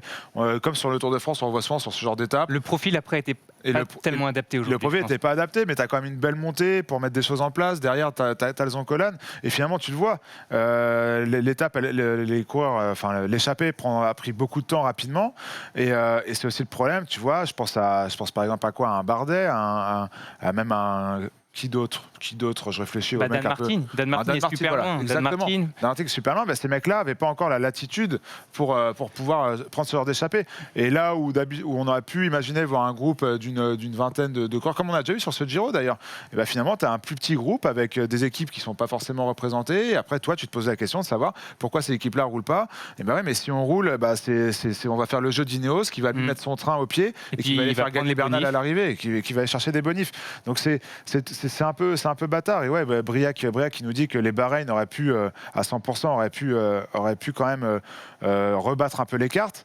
Mais là, le problème, c'est que voilà, l'enchaînement de l'accumulation de plusieurs facteurs, la fatigue et peut-être le manque de confiance, la résignation face à Bernal, le fait que l'échappée finalement soit un petit groupe avec quand même des gros noms mais qui sont loin derrière. Il y a beaucoup de choses qui font que finalement on soit un peu frustré et que même les favoris n'aient pas pu jouer leurs atouts, leurs cartes aujourd'hui. Ouais. Après, pour le coup, je pense à la Bahreïn. À mon avis, on ne pouvait pas avoir forcément de gros mouvements de course aujourd'hui. Et généralement, pour qu'il y ait des gros mouvements, il faut qu'il y ait une côte dès le départ. Là, ce n'était pas le cas. Il y avait une longue partie toute plate pendant plusieurs kilomètres, peut-être 100 kilomètres sans rien. Donc, ce n'était pas là que ça pouvait se décider. Par contre, lundi, on va avoir une côte très tôt dans l'étape qui pourrait permettre ce genre d'ascension.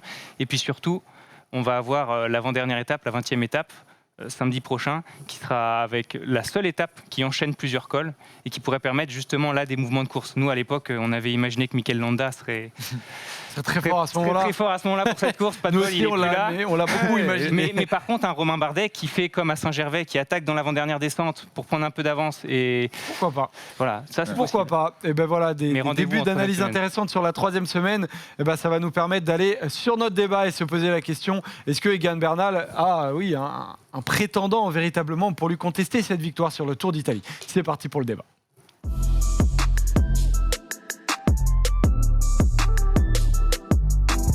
Alors Simon Tom, tu peux rebalancer s'il te plaît le classement général actuel pour voir les écarts et le gap quand même très intéressant qu'Egan Bernal a désormais sur ses adversaires. 1,33 à l'aube de cette 3e semaine. Donc on se pose cette question-là. Egan Bernal, véritablement, a-t-il un... Est-ce qu'on peut enlever ta petite tête, ouais. Joseph, pour qu'on puisse voir les mecs derrière. J'ai mal compris. Voilà, pour voir le gap de Romain Bardet, parce qu'effectivement, ça a intéressé tout le monde. Egan Bernal, véritablement, a-t-il un rival pour gagner sur Tour d'Italie? Dites-nous dans le chat, on va prendre quelques-uns de vos commentaires. Et si vous pensez qu'un autre homme peut gagner sur Tour d'Italie, qui peut le gagner, Polo? C'est la première question que je te pose. Qui va gagner ce Tour d'Italie, selon toi? De toute façon, on se réfère à ce qu'on a vu depuis le début de ce Giro. Egan Bernal est intouchable, mais vraiment intouchable de chez intouchable. Par contre, c'est un Giro, c'est une course de 3 semaines. Egan Bernal... semble à 100%. Est-ce qu'il va pouvoir le rester? Est-ce que Egan Bernal va éviter les chutes, va éviter les ennuis mécaniques? Ce qui le sauve aussi, par contre, c'est qu'il a peut-être la meilleure équipe, enfin, il a sûrement la meilleure équipe de ce Giro, mais un Giro, c'est long, la course est très ouverte, il peut se passer beaucoup de choses. On a vu des coureurs tout perdre avec le maillot rose. Je pense à Kruijswijk, je pense à Simon Yates. Évidemment, des mecs qui ont tout perdu en troisième semaine, là où les étapes, parce que finalement, ce qu'on ne dit pas, c'est que cette troisième semaine va être décisive dans le sens où tu as les plus grosses étapes de montagne et tu as ce contre-la-montre de 30 bornes. Donc évidemment que si on prend à l'instant T aujourd'hui et qu'on se dit voilà qui est le favori, bah, évidemment qu'Egan Bernal l'est. Il a montré zéro signe de faiblesse. Mais par contre, attention, nuançons en disant qu'il reste encore une semaine et une semaine extrêmement difficile de Giro. Tu es d'accord avec ça? Ah ouais, à 100%. Aujourd'hui, si on me demande qui va gagner le Giro, bah, je dirais Bernal. Par contre, est-ce qu'il a course gagnée? Non. Parce que tout peut arriver. Malheureusement, on a vu Gianni Moscon dans une descente, on a vu plein de coureurs. Avec la pluie et le mauvais temps, il peut y avoir une chute, ce serait malheureux. Nico Heda qui abandonne encore aujourd'hui. C'est très nerveux, il y a beaucoup de chutes et beaucoup d'abandons. C'est possible qu'il y ait des chutes et que voilà, malheureusement, Bernal tombe au sol. On ne le souhaite pas, hein, pas du tout. Et ensuite, derrière, le seul rival qu'on voit potentiellement, c'est Simon Yates. C'est vrai qu'aujourd'hui, il a vraiment été fort. Il monte en puissance. Et cette dernière semaine est taillée pour ses qualités, tout comme Bernal, hein, soyons clairs, tout comme Bernal. Mais ouais, à part lui, c'est difficile d'imaginer un candidat vraiment qui peut contester la victoire à Bernal. Dans le chat, ils sont. Vous êtes assez d'accord. Hein, ce sera en gros soit Bernal, soit Yates. Mais la forme de Yates est assez intéressante parce que s'il était en forme sur le Tour des Alpes, on l'a senti en retrait sur ces 2 premières semaines, Paul, mais elle est ascendante sa forme. Est-ce qu'il a appris de ses erreurs? Bah, c'est intéressant en fait. Moi, c'était mon favori et d'ailleurs, comme toi aussi, tu moi, c'était mon favori avant ce Giro. C'est quelqu'un qui arrivait fort, sûr de lui, sûr de ce qu'il a déjà fait sur le Giro les années précédentes, sûr de son début de saison et en confiance vis-à-vis du parcours qui l'arrange plutôt avec très peu de contre-la-montre. Par contre, cela dit, depuis le début de ce Giro, il est un peu en retrait, mais là où on pourrait dire qu'il était un peu en retrait, j'ai surtout l'impression qu'il ne s'est pas mis dans le rouge et qu'il a un peu pas compté ses coups de pédale, mais il n'a pas mis un coup de pédale superflu. Ce que je disais tout à l'heure dans la viewing party, c'est que contrairement à d'autres qui se sont peut-être un peu laissés griser, je pense à Ciccone par exemple, qui a pris un petit tir notamment sur Montalcino et qui attaque partout depuis le début, lui a fait ça. En 2018, il a fait ça. Il se pensait, je pense, intouchable. Quand il arrive à l'Etna avec Esteban Chavez, quand il va gagner des étapes, même sur des profils peu montagneux, il attaquait partout, il gagnait partout. Et qu'est-ce qui s'est passé? Il a pris un retour de bâton terrible en troisième semaine. Là, ce qui est intéressant, c'est que la tendance, elle s'inverse. Lui qui a perdu un peu de temps, et on le voit, une 33, c'est beaucoup, mais en même temps, c'est pas non plus énorme. Et puis, de jour en jour, il progresse. Moi, à Montalcino, il perd un peu, mais j'imaginais vraiment perdre beaucoup plus. Et puis surtout, on arrive dans une configuration de profil qui doit lui convenir. Donc moi, il y a un mec qui monte en puissance. Est-ce que ce sera suffisant pour aller inquiéter Egan Bernal? C'est une autre question. Par contre, ce dont on peut être sûr, c'est que Simon Yates va très bien finir ce Giro. Ça, j'en ai aucun doute. T'en es persuadé. Simon Yates, c'est vrai qu'il a ces références malheureuses aussi d'avoir explosé sur un Giro, mais voilà, à part lui, en fait, personne ne semble avoir une forme ascendante comme ça. Simon Yates, de toute façon, lui, il colle une étiquette parce qu'il a explosé sur le Giro, mais il faut savoir qu'il a gagné la Vuelta suivante. Donc les courses de 3 semaines, il sait y faire. Ce qui est paradoxal avec Yates, c'est que souvent, il peut être très fort une année et puis un peu moins fort l'autre. Des fois, on se dit même qu'ils interchangent entre les deux frères parce que ils sont forts jamais en même temps. Donc on peut se poser des questions. Et l'année dernière, sur le Tour de France, où il y a 2 ans, ce serait génial, ce serait vraiment l'arnaque du siècle. Mais moi, la question que je me pose, c'est qu'est-ce qu'a fait Simon Yates entre le Tour des Alpes et le Giro? Est-ce qu'il n'est pas allé faire un entraînement très intensif qui a fait qu'en début de Giro, du coup, il a dû récupérer un peu de ses efforts intenses justement pour préparer cette fin de Giro? Qu'est-ce qu'il a fait? Moi, vraiment, je me pose la question parce qu'on ne peut pas avoir une telle différence de forme. Quand on peut se fixer, par exemple, à Vlasov sur le Tour des Alpes, il était au-dessus. Et ensuite, il était en dessous. En l'espace de 10-15 jours. Donc qu'est-ce qui s'est passé La pendant cette période? seule possibilité, c'est qu'il ait fait un stage en altitude très dur et Qu'il ait fait un gros entraînement ou alors qu'il ait été malade. Je sais pas si on a eu des informations comme ça, mais c'est vrai que c'est assez particulier en tout cas. Ouais. Effectivement, mais en tout cas, vous êtes d'accord. Yet dans le chat semble globalement le seul qui est capable d'aller chercher Bernal. On va voir le profil de la 16e étape. Ce qu'on n'a pas dit sur Yates, vite avant que tu présentes le profil, Polo. c'est que le dernier contre-la-montre, comme le dit un gars dans le chat, ça va se jouer à la fraîcheur. Et sur un truc tout plat comme ça, je pense que Yates, c'est un léger avantage sur Egan Bernal. Donc, si il allie la fraîcheur qu'il a l'air de nous montrer, parce qu'il a l'air de monter en puissance, en plus d'avoir un léger avantage au chrono sur Bernal, s'il ne perd pas trop de temps d'ici là, on risque d'avoir une belle bataille à Milan le dernier jour, donc ça peut être intéressant. Et je voyais beaucoup de questions sur le... Surtout que c'est 30 km un chrono. C'est 30 km. Et ça fait longtemps qu'on n'a pas vu Bernal faire des chronos comme ça. Donc ça va être intéressant de voir quels sont les écarts à la veille de ce chrono, et on aura peut-être une belle bataille le dernier jour de ce Giro. Là, moi, à 1 minute 30, je ne mets pas mon bras à couper que Bernal gagne sur le dernier chrono. Hein. Pogacar, il nous a surpris comme pas possible sur le Tour de France face à Roglic. On pensait tous qu'il avait course gagnée. On ne fera pas la 2 fois l'erreur de dire que Bernal a gagné d'avance. Et puis les gens vont nous dire ouais, mais c'était pas le même chrono. Ça reste des coureurs qui ont à peu près les mêmes capacités sur ce type, qui avaient à peu près les mêmes capacités sur ce type de chrono, avec une montée à la fin. Les deux devaient performer. Il y en a un qui n'a pas performé en 3e semaine. Donc voilà. Et je pense aussi à Roglic qui perdait en 2018, qui a perdu alors que il est fort sur le chrono, qui avait gagné l'étape de la Reims la veille et qui a perdu sa place sur le podium face à Chris Froome sur le dernier chrono. Donc ça. Un chrono le dernier jour, ça se joue à la fraîcheur. Les gars l'ont très bien relevé dans le chat et on peut avoir de belles surprises. Et on a souvent des belles surprises aussi pour la victoire d'étape sur les dernières étapes du Giro. On a vu Chadaga, on a vu Van Eden. Donc Jos Van Emden mais d'ailleurs même pareil sur le Tour avec Bodnar qui avait gagné à Marseille notamment. Et Théo qui dit surtout que Bernal n'a pas fait de contre-la-montre cette année, mais Bernal c'est pas non plus un peintre en chrono. C'est pas non plus S''EST. Mon Matt, c'est très intéressant ce que tu dis, mais quand même, là, j'ai eu du mal à te lire. Tu vois, sur les 2 commentaires que tu as pris, c'est intéressant parce que complètement, Matt, il a raison, c'est pas un peintre en chrono. Ouais, on n'a jamais mais vu ça, Théo a encore plus raison. Ça fait longtemps qu'il n'a pas fait un contre-la-montre aussi long. Et bon, après, ça va aussi pour Simon Yates. Mais Simon Yates part avec des capacités intrinsèques meilleures que lui en chrono. Donc ce sera intéressant de voir où il en est. Mais si tout se passe bien pour Bernal, il devrait avoir un peu d'avance quand même avant de se présenter. Et surtout qu'il y a des étapes intéressantes qui arrivent pour lui. Alors demain, à l'heure où on parle, il y a une étape qui devrait être intéressante. Alors je crois que c'est une étape vallonnée, plus ça peut être une échappée, des baroudeurs qui peuvent gagner à Gorizia. Mais par contre, lundi, il y a une étape très intéressante, peut-être l'étape Rennes. On s'était posé la question dans la preview. On va vous la remettre. Voilà, cette étape qui arrive à Cortina d'Ampezzo avec trois monts très très durs, disons-nous. Le Passo Fedea, le Passo Pordeuil qui est la Cima Coppi, donc le point culminant de ce Giro, et le Passo Gaio Giao. Voilà, 212 km en plus. Comment tu dis du coup? Ciao. S'il y a des éditeurs dans le chat qui n'hésitent pas à nous dire si on dit des bêtises ou pas sur les prononciations. Je pense là qu'ils vont nous dire quelque chose parce qu'en plus là je l'ai lu comme ça. Je t'avoue que je le maîtrise pas forcément. Je vais pas faire le fier. Mais voilà ces chiffres qui font. Et alors le chiffre qui fait encore plus peur, c'est que je crois qu'il y a pas loin de 6000 mètres de dénivelé. Ouais, c'est noté là, 5700. 5700 mètres de dénivelé. C'est monstrueux. Tu passes 3 fois au-dessus des 2000 mètres.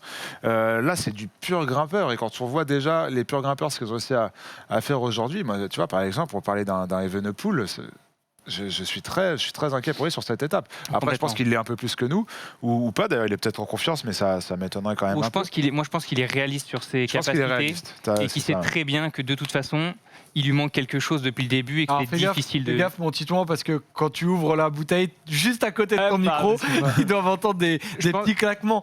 Mais c'est intéressant, je pense qu'il est conscient de ses manques. Il l'a dit l'autre jour dans une interview, juste après Montalcino. Il a dit que on sentait qu'il reprenait la compétition, qu'il n'avait pas fait de course depuis longtemps, que c'était sa première journée de repos aussi de sa carrière. En fait, il faut se rappeler que peu importe le talent qu'il a, peu importe le prodige que c'est, il découvre et qu'il a seulement 20 ans. Donc forcément, tout ça dans les jambes, ça compte. Et c'est pas parce que c'est un prodige qu'il ne doit pas passer par certaines étapes comme d'autres. Il y en a qui le comparent à Pogacar. Il faut se rappeler qu'il y a 5-6 ans, Evenepoel, c'était un footballeur. Donc tout ça, c'est différent, tout ça, ça s'apprend. Il monte petit à petit en gamme. On est certain que Evenepoel, ce sera un crack et qu'il va en gagner des grands tours. Mais pour cette année, surtout avec la préparation qu'il a eue, c'était quasi mission impossible. Non, mais ça, c'est clair. Mais tu vois, pendant que tu parlais de Remco, je réfléchissais un peu à cette dernière semaine. Elle est monstrueuse, cette dernière semaine. Tu as cette étape-là, cette étape 16, lundi, qui arrive à Cortina d'Ampezzo. Le lendemain, tu as quand même une arrivée au sommet sur des pentes très, très ardues. Juste après la journée de repos. Juste après la journée de repos, sur un col typiquement italien, bien pentu, bien irrégulier. Et puis après, avant le chrono à Milan, tu as 2 énormes étapes de montagne où tu repasses 2 fois au plus de 2000 mètres. Alors attends, tu sais quoi, je vais cliquer et je vais les prendre d'école. T'as l'étape qui arrive à l'Alpe Mota où tu passes à 2112 mètres exactement. Il me semble que c'est dans le Tyrol parce que c'est un nom un autrichien. Donc je veux pas dire de bêtises non plus. C'est pas le San Bernardino, c'est pas. Non, t'as le plein de San Giacomo. T'as le Passo San Bernardino le premier, et après tu repasses le Splugen Pass. Le Passo des Spuglia, j'imagine, en traduction. Et les deux, pareil, les deux passent au-dessus de 2000 mètres. Donc ça va nous faire une fin de Giro incroyable. Ça, c'est la veille du chrono à Milan. Et l'avant-veille, on arrive à l'Alpe di Meria aussi, pareil, qui est une montée bien costaud. Je vais vous prendre le profil qui est là, je l'ai. C'est 9,8 km à 8,9%. Donc si vous aimez bien les profils, vous savez, il y a des codes couleurs, il y a du rouge, il y a du noir, il y a du bleu, etc. Bah là, il n'y a que du noir, c'est simple. Il y a sur les 10 km de la montée, il y a 8 km qui sont en noir, avec des kilomètres à plus de 11% de moyenne, et le dernier kilomètre qui est répertorié aussi à 10%. Donc voilà, ça va être une fin de semaine assez exceptionnelle. Et ce qui est déjà joué aujourd'hui, ne sera pas forcément joué dans une semaine, parce que toutes les cartes vont être rebattues, que ce soit par le chrono, par les étapes de montagne. Ça va être un chantier pas possible cette semaine. L'étape de Cortina d'Ampezzo qui a lieu lundi, on en parlera lundi soir dans la petite roue sur la chaîne Twitch de la First Team Sport à 21h. Soyez au rendez-vous, on en parlera et on débriefera ça tous ensemble. Et on aura des nouveaux écarts, donc on pourra à nouveau se mettre à jour. Je vois que dans le chat, ça s'active un peu autour de la Deceuninck Quick Step. On a un peu abordé ces faiblesses qu'on voit de Remco Evenepoel suite à cette chute sur le Tour de Lombardie. Il n'avait pas couru pendant presque 9 mois. Et effectivement, on voit des faiblesses, des fissures malheureusement pour Remco Evenepoel. Et notamment, on l'a vu en difficulté sur les chemins de terre. Ça avait déjà été le cas, notamment une fois dans sa carrière. Là, on a vu cette semaine que ça avait été difficile. Mais aujourd'hui, on l'a vu aussi, Tito, en difficulté en descente. Alors, comment est-ce que tu as interprété ça ? Est-ce que ça peut être aussi, malheureusement, le fruit de sa chute sur le Lombardie ? Alors, déjà, avant de ça, je pense que ça n'a jamais dû être un grand descendeur. À mon avis, dans la manière dont il descend, on le voit très souvent, les mains sur les cocottes, c'est pas le bon réflexe quand tu es un grand descendeur. Ensuite, comme on l'a dit, il vient du football, donc il n'a pas forcément autant d'habilité sur un vélo que d'autres. Donc quand on est en descente comme ça et qu'on s'engage, faut y aller, faut pas avoir peur. Donc ça peut être aussi une certaine limite, en tout cas en début de carrière. Et puis ensuite, on l'a vu qu'il n'était pas du tout à l'aise sur la terre. Donc tout ça, c'est lié, je pense, à une question d'habilité sur le vélo. Après, je suis pas non plus, j'ai pas la science exacte, mais j'ai l'impression que globalement, à chaque fois qu'il faut faire des choses un peu techniques, que ce soit en descente ou sur les graviers, il n'est pas à l'aise. C'est ça. Et c'est aussi dû à ce que tu disais tout à l'heure, à quelqu'un qui est arrivé dans le vélo très tardivement et qui est toujours dans l'apprentissage de ce métier. Parce qu'on est vraiment dans l'apprentissage pur du métier de cycliste. C'est pas aller gagner une étape à la pédale ou quoi que ce soit. C'est apprendre tous les petits à côté, les bonnes trajectoires, savoir mettre un impair. Je me souviens toujours de cette image de Jay Hindley l'an dernier sur le Giro, qui a mis une demi-heure à mettre un impair, qui a failli tomber 3 fois, etc. Tu vois, tous ces petits trucs-là, c'est des choses que Remco Evenepoel doit encore apprendre. Donc évidemment que là, il apprend à la dure, hein, mais je pense pas, et je voyais dans le chat que certains étaient frustrés de voir Almeida l'attendre, etc. Ce qu'il faut se dire, c'est que Almeida a totalement raté l'arrivée à Sesto-là. C'est le jeu. Il prend 3-4 minutes à Sesto-là. Au bout d'un moment, voilà, il est obligé de se mettre dans la peau d'un équipier, même s'il n'a pas envie de le faire, même s'il le dit. D'ailleurs, il n'a pas envie de le faire, mais il le fait. Ouais, l'ambiance chez Deceuninck, ça doit vraiment être sympa en ce moment. Oh mais voilà, donc je pense qu'il ne faut pas être frustré. Masnada qui a abandonné aussi c'est un petit coup dur aussi pour cette équipe. Donc voilà, Remco apprend. Almeida ne pouvait pas demander mieux que ce qu'il a sur ce Giro. Et les deux, dans des équipes différentes, reviendront plus fort sur les prochains tours. Et on voit dans le chat Matt qui dit Remco est un pur routier, il lui manque beaucoup, faut qu'il apprenne, ce qui nous permet aussi de noter à quel point des coureurs comme Pogacar et comme Bernal aussi apprennent vite, et on le voit que ça forge hein, forcément. Ça me revient en tête les larmes de Bernal notamment avec son retour, mais voilà, c'est difficile le vélo, et Remco est en train de l'apprendre aux yeux de tous, et nous aussi on le découvre lentement mais sûrement. Almeida serait peut-être devant Remco s'il était allé tout seul. Alors ça vient de cette étape des... Il a perdu combien de temps sur la première étape? 3 minutes? Enfin, sur l'étape où il a... De Sestola, la quatrième étape de Sestola, ouais. Almeida, il a dû perdre 3 minutes, j'ai quelque chose comme regardé. ça. Il finit où? Je le vois pas. Ah, s'il est là. Il finit 49e à 5,58 de Dombrowski. Et du coup... Il est à 8,32 aujourd'hui. Il est à 8,32. Donc il finit à 4 minutes de Bernal, un peu plus de 4 minutes de Bernal. En vérité, c'est possible. On ne peut pas en avoir la certitude, mais c'est possible qu'Almeida soit, s'il n'avait pas attendu Evenepoel, soit globalement à la hauteur du Belge. Mais c'est le jeu. Il a perdu. C'est le jeu. Non, voilà. même pas. Il a perdu 2 minutes dans l'affaire. S'il disait, lui il disait qu'il pouvait carrément gagner l'étape. Mais si on se base uniquement sur la possibilité qu'il termine avec Bernal notamment, il aurait gagné 2 minutes sur son chrono, ce qui l'aurait placé à 6,30. 6,30, ça l'aurait fait gagner 2 places et ça l'aurait mis à la place d'Attila Valter. Donc, Après, c'est plus en temps qu'il y a des écarts, mais Almeida, ce qu'il faut se dire, c'est que s'il ne l'avait pas attendu, lui, il aurait gagné du temps et Remco en aurait perdu. Donc, globalement, on aurait sûrement été sur quelque chose d'assez similaire. Maintenant, c'est le jeu. Ah oui, d'accord, ok.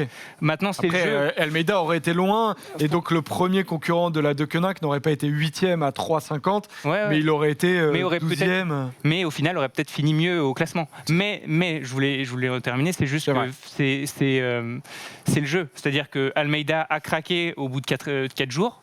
Il était loin. C'est logique qu'il se mette au service de Remco Evenepoel qui lui n'a pas craqué et lui était au rendez-vous. Donc si Almeida voulait ce leadership, il avait qu'à être là et présent en 4e. C'est ça, et quid des efforts d'Almeida? S'il n'avait pas attendu Remco, il aurait fait plus d'efforts. Est-ce qu'il aurait pu être au niveau des leaders aujourd'hui? Non. Ça aussi. Moi, j'en suis pas convaincu. Il n'était pas au niveau des leaders sur le Giro l'an passé. Là, je vois pas dans quel scénario il aurait pu être au niveau de Bernal, de Yates ou même d'un Damiano Caruso. Donc, il l'a jamais été en haute montagne. Il faut savoir que même cette année, il a toujours eu des limites. Sur le Tour de Catalogne, à Valter 2000, il se fait lâcher. Globalement, il a toujours montré des limites en haute montagne. Alors, ça ne veut pas dire qu'il ne peut pas progresser, ça ne veut pas dire qu'il ne peut pas devenir meilleur, mais là, actuellement, le voir suivre Yates et Bernal, c'était improbable. Et dans le chat, effectivement, il y en a beaucoup qui pensent à peu près comme ça. Je ne comprends pas pourquoi des gens pensent qu'il fallait laisser Almeida seul, nous dit il y en a pas mal dans le chat qui se sont posé la question aussi, mais alors que tiens, c'est intéressant, tu as Goldas qui nous donne les temps d'ascension. En 2003, du coup, Gilberto Simoni a mis 12 minutes 12. Je ne sais pas d'où ils ont pris le pourcentage. Ouais, et puis, est-ce que c'était la même Oui, Simoni en 2003, c'est la même. Simoni en 2003, c'est la même. Et sur cette portion qu'ils ont prise, donc ça doit être un peu plus loin que le pied, Egan Bernal aurait fini en 11,51. Donc Egan Bernal allait plus vite que Gilberto Simoni sur ce versant du Monte Zocolan. J'ai toujours du mal avec les... Ouais. C'est intéressant, mais... J'aimerais tellement avoir d'autres stats comme le vent de face ou l'étape au départ, l'étape avant, la première semaine aussi.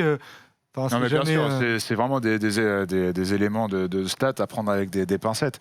Et évidemment que les partisans du dopage de masse utiliseront toujours comme ils veulent. Mais voilà, c'est juste un complément d'information. On n'est pas là. Intéressant, effectivement. En tout cas, qui note que Egan Bernal a plutôt la belle jambe pour se terminer, pour continuer ce Tour d'Italie.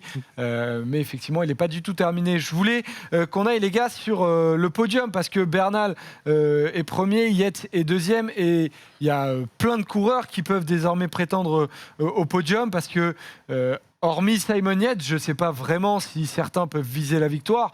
Par contre, aller chercher un podium, c'est possible, et c'est sûrement ce qui va devenir un objectif pour certains.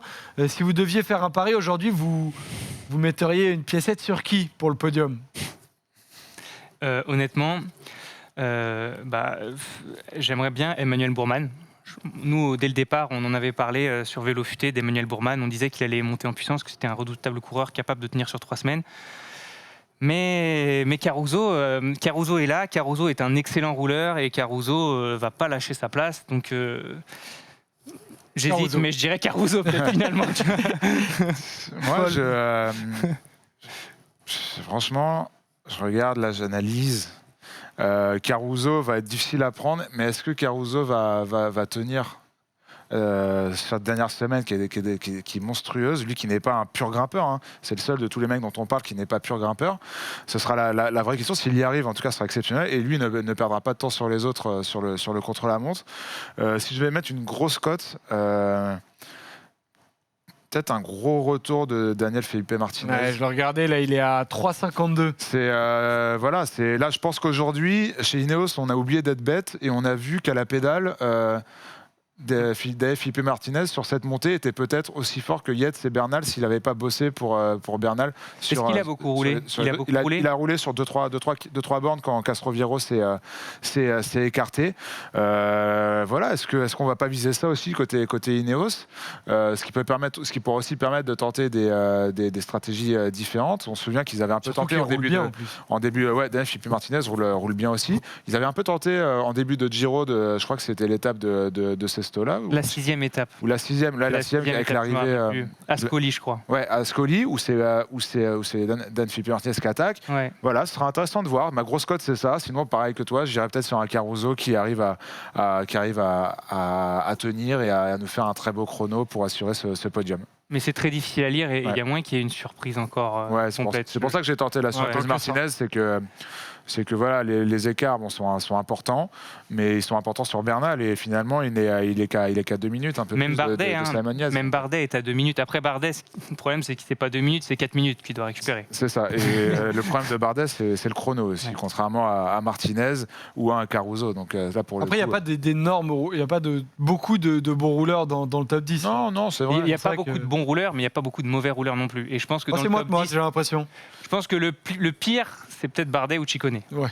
Ciccone, c'est vrai qu'il n'aime pas trop ça, le fort solitaire, effectivement. Donc voilà, on en a terminé avec ce débat, les gars. Je ne sais pas si vous voulez ajouter quelque chose. En tout cas, dans le chat, je vois que ça a beaucoup évoqué Hugh Carty, notamment peut-être pour terminer là-dessus, juste Hugh Carty, parce qu'on n'en a pas trop parlé. Il ne fait pas une très grande étape, mais il n'est pas si loin aujourd'hui non plus. Bah, Hugh Carty, j'attends de voir. On l'avait vu fort au début. Moi, Hugh Carty qui est fort, c'est un Hugh Carty qui attaque et ça fait maintenant quelques jours qu'on l'a pas vu offensif. On l'a vu faire rouler à Montalcino, mais on l'a vu aussi vite exploser avec ses coéquipiers Bettiol et Guerrero. Il est un tour en dessous. Il est un tour en dessous de Bernal, un tour en dessous de Yates aussi aujourd'hui. Est-ce que ce sera suffisant pour aller chercher un podium? Il est dans la course. Hein. Il est dans la course. Et pareil pour Vlasov d'ailleurs qui perd un peu de temps aujourd'hui. Ça nous assure pas du tout le fait qu'il en perdra encore après-demain ou dans les jours qui viennent. Là aussi, c'est des profils qui vont lui convenir. Donc voilà, rien n'est perdu. Et comme l'a dit Titon, c'est hyper ouvert pour le podium. Les formes sont vraiment changeantes d'un jour à l'autre, d'un coureur à l'autre. C'est très très dur à pronostiquer. C'est aussi ce qui va faire la beauté de cette dernière semaine. Ouais, effectivement. Eh bien, les gars, j'imagine que vous avez plein de questions dans le chat. Donc, on va se lancer une petite chatroom avec les bonifs. C'est parti.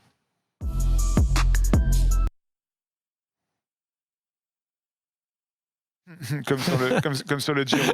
Voilà, est-ce qu'on est de retour? Alors oui, on est de retour, voilà.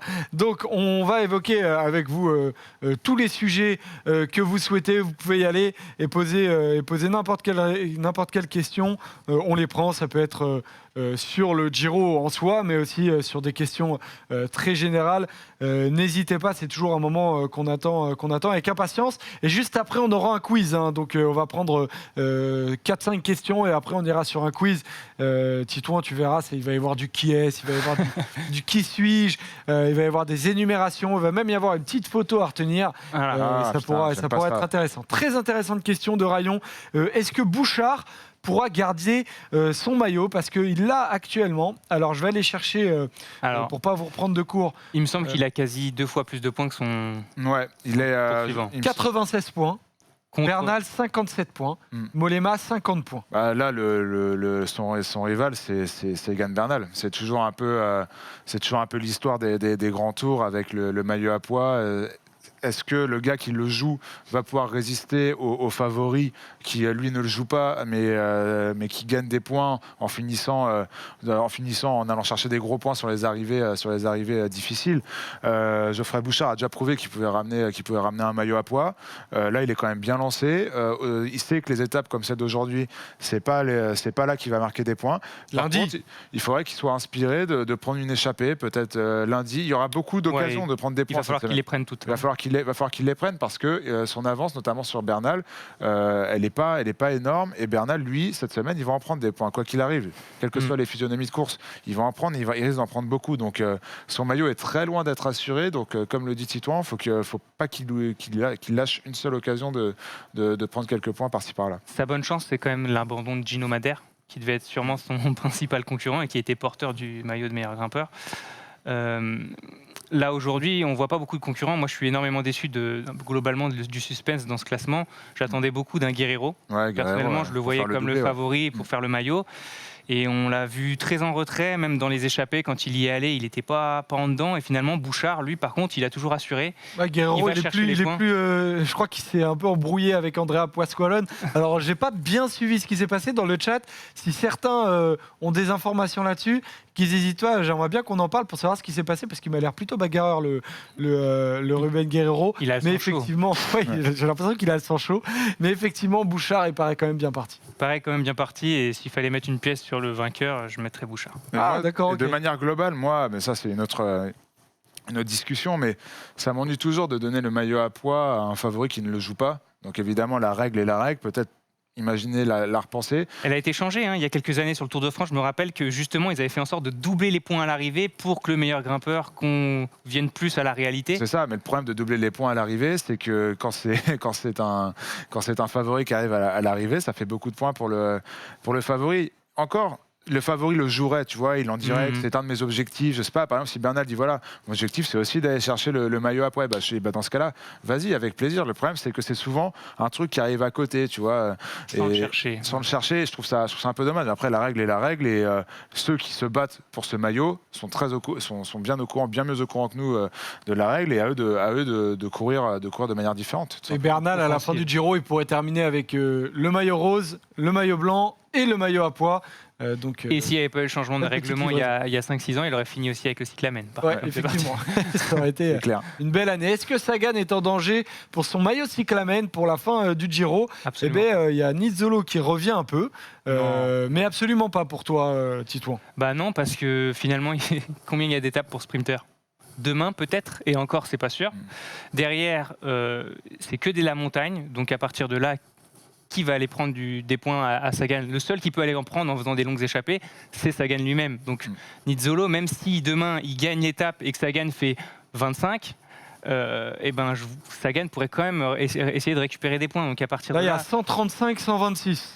Ouais, donc en fait, si Nizzolo gagne demain et que Sagan fait 3, peut-être que Nizzolo le reprend, mais Sagan aura la capacité logiquement de prendre des échappées et d'essayer d'aller le récupérer. Donc à partir de là, pour moi, Sagan a plus ou moins course gagnée, à moins d'une chute. Surtout que là, t'en parlais, de sprint pur, il n'y a plus d'étapes. C'est simple, il va y avoir des étapes de montagne, on en a parlé tout à l'heure. Il y a 2 étapes qui semblent promises aux baroudeurs. Celle de demain déjà, je pense que Sagan peut s'accrocher et peut essayer de passer. Je pense que Sagan ira chercher des gros points demain. Et après, il y en a une autre la semaine prochaine, un peu plus difficile.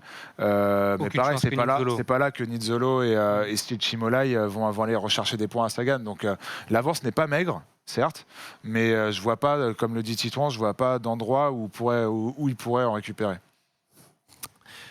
Godu, sur ce Giro quand même, je ne vois pas la question que tu souhaites poser, mon cher Itzcoco. Mais bon, c'est pas grave. On enchaîne avec Samuel qui nous dit du coup le raisonnement sur la montagne, c'est pareil pour le sprint à ce moment-là. Mais effectivement, je pense que tous ces maillots qui existent depuis très longtemps.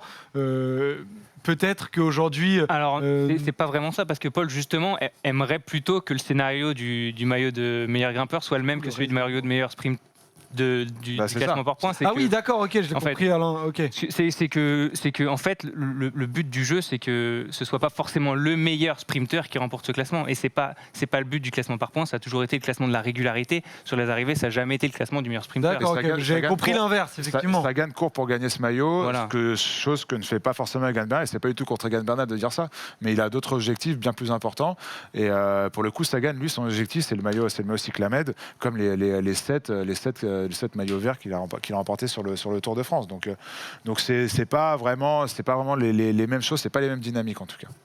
Donc voilà, et 2 news les gars, pour vous dire qu'on suit aussi de loin le Tour d'Andalousie. Le Tour Qui te d'Andalousie... tient à cœur, Joseph, le Tour d'Andalousie, Bah, la Ruta del Sol. ouais, la Ruta del Sol, c'est intéressant, surtout que, alors, on va voir, je t'ai mis 2 photos, mon Tom, dans le keynote. La première, celle du sprint, parce qu'il s'est passé quelque chose d'assez malheureux. C'est la chute de Robert Stannard, qui a été envoyé au sol par Daryl Impey, qui a changé de trajectoire. Et donc, c'est Ethan Hayter, avec le maillot vert, membre d'Ineos, qui a remporté ce sprint. Est-ce que vous avez pu le voir, les gars, ce sprint-là? Alors je l'ai pas vu en direct, mais j'ai vu le replay. Vraiment, on voit vraiment que Daryl Impey change de trajectoire d'un coup, il se décale. Voilà, alors peut-être qu'il le voit pas, hein, mais de toute façon, il doit garder sa ligne. Et en l'occurrence, il la garde pas. Clairement, il se déporte sur la gauche, et le pauvre Robert Stannard, lui aussi, est concentré sur son sprint et peut pas vraiment l'éviter, quoi. Ouais, et si vous pouvez voir le replay, regardez aussi la réaction de Robert Stannard. Il y a le pauvre, parce que j'ai eu quand même peur pour lui, Daryl Impey qui est au sol comme ça, et Robert Stannard qui l'embrouille, mais terrible, hein, qui a envie de le démonter, mais il se dit, mais ça se trouve, en fait, il est déjà bien blessé, donc, En même temps, Stannard, donc je vais pas en rajouter. Stannard, 22 ans, aucune victoire en pro. Là, aujourd'hui, il avait les moyens de lever les bras, C'est ça. et on lui enlève, ça doit être frustrant. Ouais, ça doit être frustrant, mais Ethan Hayter, c'est l'autre information, Polo. Lui, il gagne, il m'a l'air quand même bien complet, ce jeune. Ethan Hayter, il fait peur, il sait tout faire, il sait sprinter. Il y a 2 mois, il gagnait des sprints massifs sur la semaine Coppi Bartali. Tu le vois gagner des étapes hyper compliquées sur le Tour d'Andalousie. Pareil sur le Tour d'Algarve, il gagne une étape de montagne. Il va vite au sprint. Ouais, il sait tout faire. Et il a 21 piges, Ethan Hayter, c'est ça qui est incroyable. Ineos, on en avait déjà parlé dans une de nos émissions, Ineos est en train de nous construire un monstre avec ce coureur. Je ne sais pas trop vers quoi il va tendre, mais là on parle d'un mec capable de gagner des sprints massifs. Je crois que sur la semaine Coppi Bartali, il bat un Cavendish par exemple, si je dis pas de bêtises, et capable d'aller gagner à l'Alto di Foia sur le Tour d'Algarve 3 semaines plus tard. C'est quand même assez fou. On l'a vu encore à Sournez sur ce tour d'Andalousie. Il va nous choper une étape avec un finish incroyable. Je vois pas. Il a encore quelques limites en haute montagne, Ouais, quand même. Voilà. En fait, moi, dans le profil, alors évidemment toute proportion gardée, il me fait énormément penser à un coureur comme Alejandro Valverde. C'est-à-dire que c'est un excellent puncher, grosse vitesse. En fait, en jeune, Valverde c'était plutôt un sprinter. Là, de la même manière, Hayter va très vite au sprint. Et puis là, petit à petit, il se révèle sur des étapes pour puncher. Donc rien ne dit que dans 1 ou 2 ans, on le voit jouer la victoire sur la Flèche Wallonne. Et on voit qu'il a pour l'instant cette petite limite en haute montagne. Mais bon, chez Ineos, je pense que c'est le meilleur endroit pour supprimer ce genre de limites. C'est ce que j'allais dire. Je pense que Ineos sont parfaitement conscients des qualités et des défauts du gars, et dans 2-3 ans, elles n'existeront plus. Mais proportionnellement, je le vois plus, pour ma part, briller sur les classiques ardennaises en punch. Voilà. Une dernière information, c'est sur le Tour du Finistère, qui est une manche de Coupe de France. La victoire de Benoît Cosnefroy, qui a gagné de peu, mais il a gagné quand même, Polo. Ouais, on s'est régalé, c'était un beau finish. Moi, il m'a fait peur, Benoît Cosnefroy, parce qu'il est quand même parti de loin. C'est lui qui attaque dans la dernière difficulté, dans la dernière rampe. Et pareil, c'est lui qui lance le sprint de très très loin, mais il était quand même une jambe au-dessus de ses adversaires, Sean Deby, Rasmus Tillier.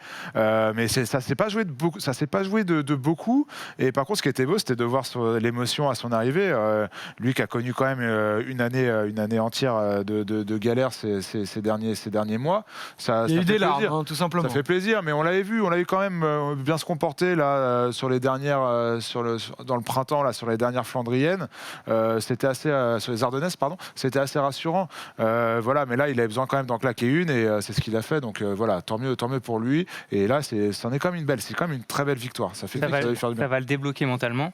Alors j'avais eu la chance de l'interviewer au mois de mars, et je me rappelle qu'il nous avait dit en fait que le jour déjà où il avait pu refaire un sprint et se battre avec son coéquipier, déjà, émotionnellement parlant, ça lui avait fait énormément de bien. Et je pense que là, c'est juste la continuité de la chose. Et je pense que dans sa tête, il a dû se remémorer tout ce qui s'est passé depuis le départ, toutes les étapes qu'il a franchies petit à petit. Et cette victoire vient récompenser tous ses efforts. Bravo Benoît Cosnefroy. On va terminer cette chatroom et on va se diriger. Il nous reste 15 minutes, c'est parfait. Pour un quiz, c'est parti.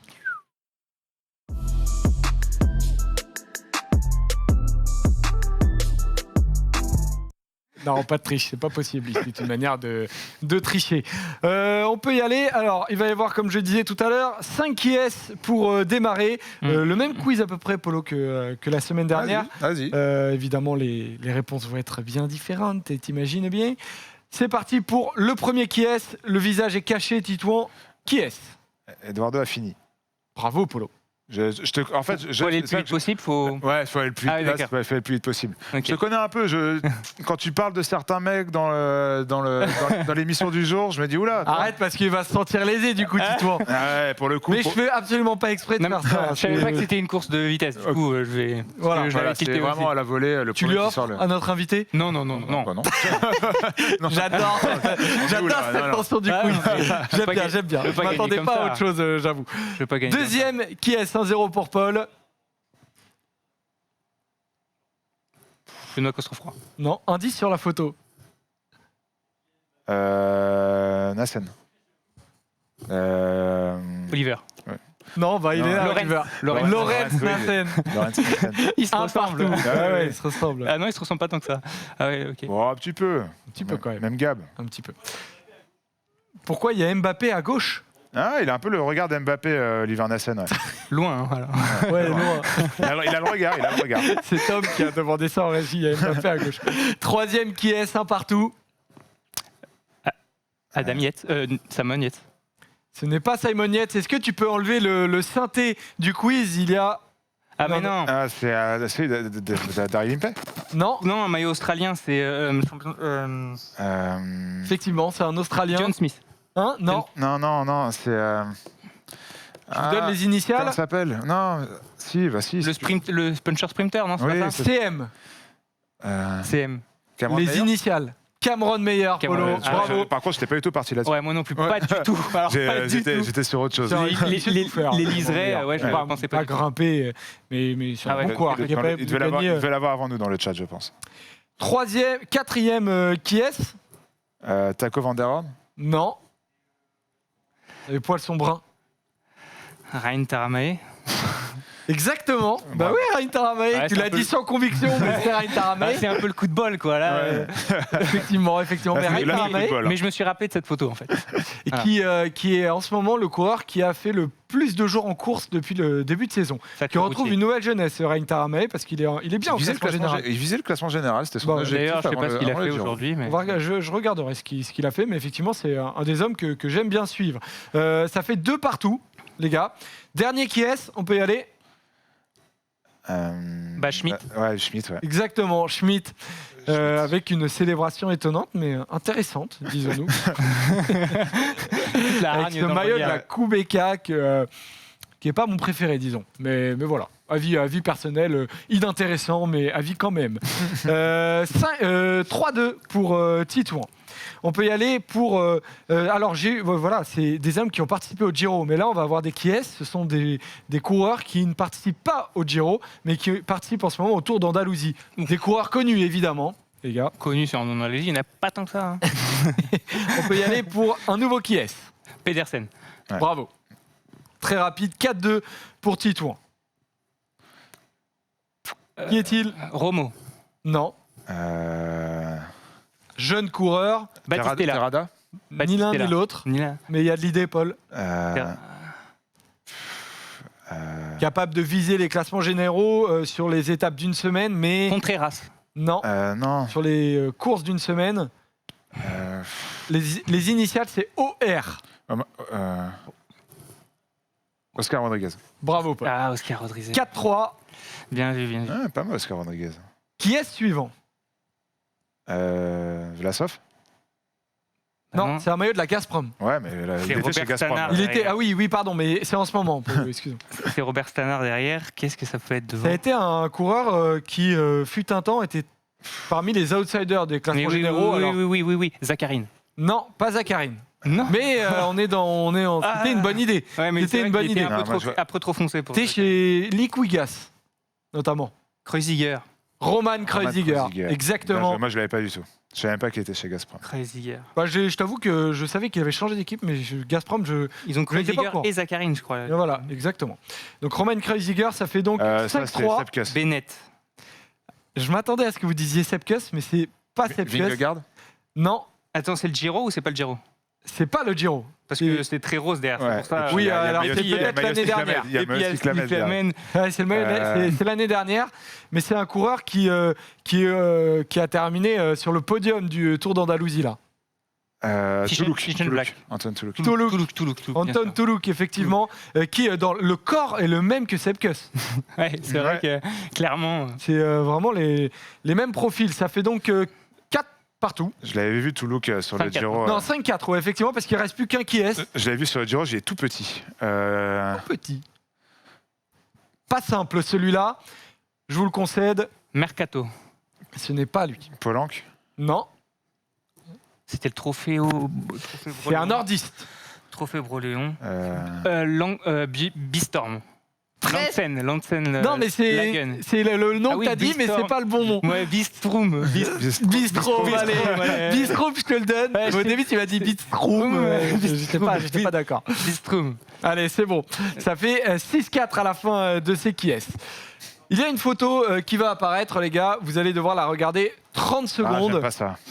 T'aimes bien Polo, ça? Non, j'aime pas. Ah, t'aimes pas, d'accord. J'ai bien fait de te reposer la question.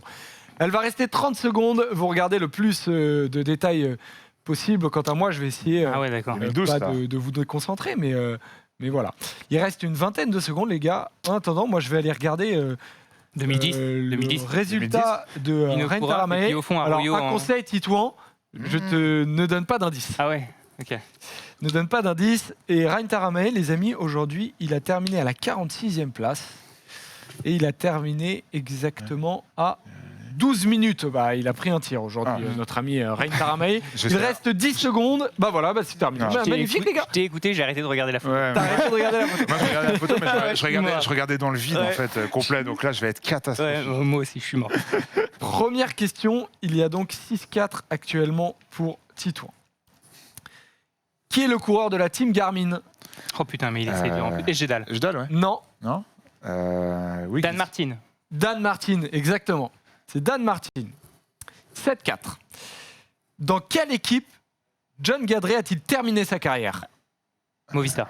Movistar. Ah, bien joué. Bien joué. Ça fait 8-4. À quel classement correspond le maillot rouge? Général. Non. Non, le maillot du combiné. Non, c'est Oui, blanc. enfin, c'est par points, quoi. Ah bah non, combiné, c'est blanc. Non, c'est Ouais, voilà, je voulais c'est dire Rouge, combiné. rouge. Mais en fait, avant, combiné, non, oui, Ah oui, à combiné, cette c'est époque, deux c'était classements or. différents. Mais À voilà, cette époque, c'est c'était ça. hors le maillot de leader. Donc là, c'est la montagne. Non, c'était le maillot rose, il est d'ailleurs Non, au fond de la c'était Ah oui, Giro. c'était Giro. Giro. J'étais oui, sur voilà. la Vuelta, là, c'est pour ça. Oui, oui, non, non, Exact, donc, j'étais sur la Vuelta. point pour personne. J'étais parti loin, là. Loin, Non, loin. pour personne. Qui a la fermeture la plus ouverte? Gadret. Bravo, Polo. T'as regardé les petits pots. Ouais, j'ai regardé les poils. J'ai regardé les poils, moi. J'étais là, J'adore. Ah, intéressant, on voit. Ça fait 7-5. Yuri Trofimov est présent sur la photo. Dans quelle équipe? Katusha. Non, Caisse d'épargne. non, Crédit Agricole. non. Il y a de l'idée? Ah, Bouygues Télécom. Bouygues Polo, Télécom. exactement. Bouygues Télécom, Je ne me exact, sur la rappelais plus gauche. du tout qu'il avait couru Moi, là-bas. j'étais persuadé qu'il était chez Crédit Agricole, mais en fait, il a peut-être fait les deux, mais oui, Bouygues Télécom. Peut-être après. qu'il a fait les deux, mais l'ai même pas vu, je vais me te dire sur souvenais la plus photo, du tout ouais. qu'il avait couru là-bas. Et effectivement, en plus, c'est un bon coureur pour le coup. Donc ça fait 7-6. C'est chaud. Il reste 3 énumérations, les gars. Ah, il n'y a pas d'autres questions. Non, il n'y a pas d'autres questions dommage. sur cette sur cette photo. Alors, les autres réponses que j'avais, c'était un peu trop facile, j'imagine. Qui est le Alors. coureur de la Liquigas? Ouais, voilà. Alors, Celui-là, je l'avais. ouais. Vincenzo. Alors, les gars, vous allez devoir me citer tous les coureurs de l'effectif de la Deceuninck possible. Ok. Ok? Chacun votre tour. Polo, t'es le premier à y aller. Julien Alaphilippe. Julien Alaphilippe, c'est bon. Titouan. Bah, Mark Cavendish. Mark Cavendish, c'est bon. Sam Bennett. Bennett, c'est bon. Honoré. Honoré, c'est bon. Sénéchal. Sénéchal, c'est bon.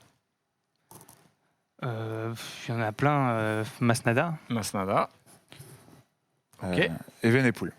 Evenepoel, ok. Almeida. Almeida, ok. James Knox. Knox, ok. Van Sevenant. C'est bon. Ballerini. Ballerini, ok. Badjoli. Badjoli, ok. Alvaro Odeg. Hodge. Odeg, Hodge, effectivement. Odeg, Hodge, je sais pas si. Hodge. Bah, en fait, ils Hodge. se sont trompés Les sur deux, son en passeport. Ouais. Donc, Les deux maintenant sont que équipés. Odeg, Il est écossais. Ouais. C'est Polo qui me l'a appris, ça. Il est quoi Hodge même. Il est Alvaro écossais. Hodge, ouais. Il a des... Il est, ça Colombien, s'appelle- il est écossais, mi-écossais, mi-colombien. Voilà. Et les mecs, à sa naissance, ont mis Odeg au lieu d'Odge. Je crois. Ouais, parce qu'en Écosse, c'est Hodge. Mm. Donc, voilà. Donc, on peut dire les deux, mais voilà. Il faut qu'on Asgreen, dise du coup. Hodge pour qu'on respecte ses origines. Titouan. Asgreen. Asgreen, c'est bon. Lampard. Lampard, c'est bon. Morkov. Morkov, c'est bon. C'est tendu, hein. Ouais. Et quand c'est en avoir de moins en moins. Je réfléchis, j'en ai pas mal, mais est-ce que je me garde les compliqués pour la fin Ah, ça peut être une tactique aussi de garder les compliqués. Oh, j'ai jamais vu cette triple fenêtre, j'aime bien. Team de Clerc. De Clerc, c'est bon.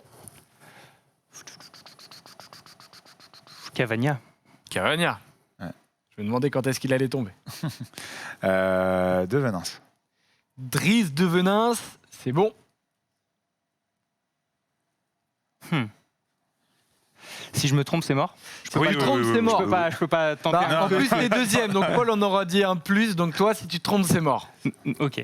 Que Paul, s'il se trompe, il aura une chance si tu te trompes. Allez, 15 secondes. 10. 5. Putain, j'ai pas. J'ai pas Vandenberg. Vandenberg. Bah non.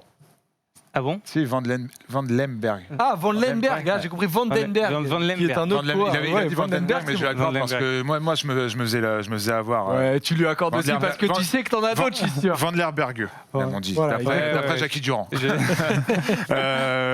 qui me reste? Moi, Fabio Jacobsen. Fabio Jacobsen, exactement. Exact. Il va falloir que ça aille plus vite par contre. Mais du coup, Il y a encore 15 secondes. du coup.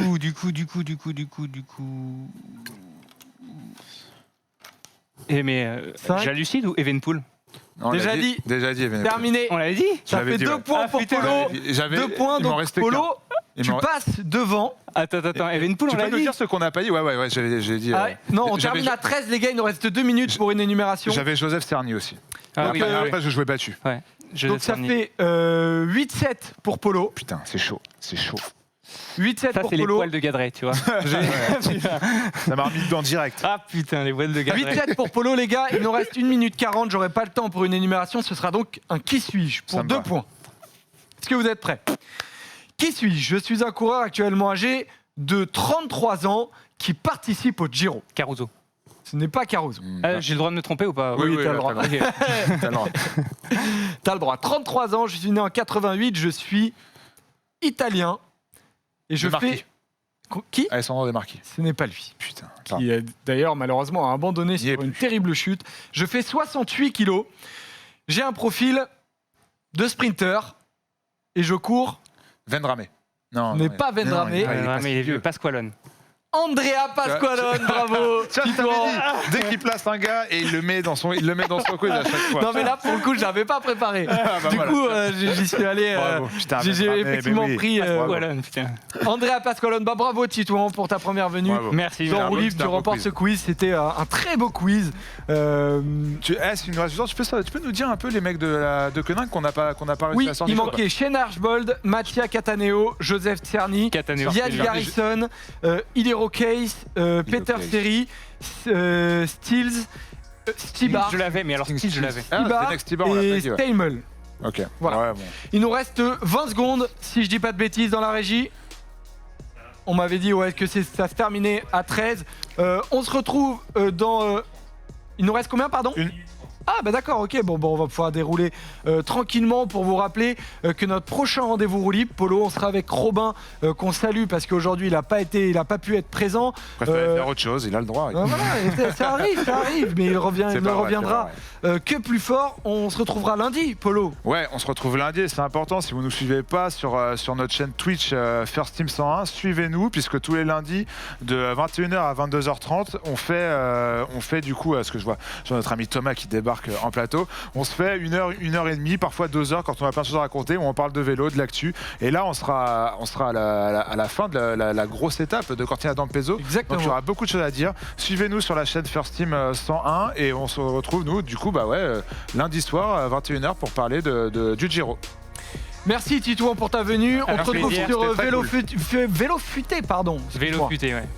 Avec plaisir, c'était vraiment un plaisir de venir ici. Je suis vraiment content, surtout qu'on vous suit pas mal. Donc voilà, c'est un bon exemple pour nous. Donc, au top, c'est gentil comme tout. Et quand on voit qu'il y a des sites intéressants sur lesquels on lit des articles intéressants, eh bien on les met en avant. C'est avec un très grand plaisir, les amis. Restez sur le Stream Sport car le before du récap, c'est ça un Polo, le before du récap avec Thomas et Erwan. Avec Erwan et Tom pour nous donner les meilleurs codes de la soirée. Ça sent l'argent avec NetBet, ça, pour se faire un peu de sous. Quant à moi, je vais aller regarder la finale de la Champions Cup qui va être intéressant. Oui. C'est quoi, du badminton? C'est ça, finale de badminton. Exactement. Entre les Toulousains et les Rochelais. C'est en ce moment, je ne sais pas combien il y a, mais ça va m'intéresser. Donc before du récap, après le récap sport, Polo, tu participeras. Le récap sport, je vais parler de Challenge Cup d'ailleurs. Je vais mettre l'essai de Goussens, je vais féliciter les Montpelliérains qui nous ont sorti un très beau match qu'on a regardé ensemble hier. Exactement. Voilà, merci à vous, bisous, ciao.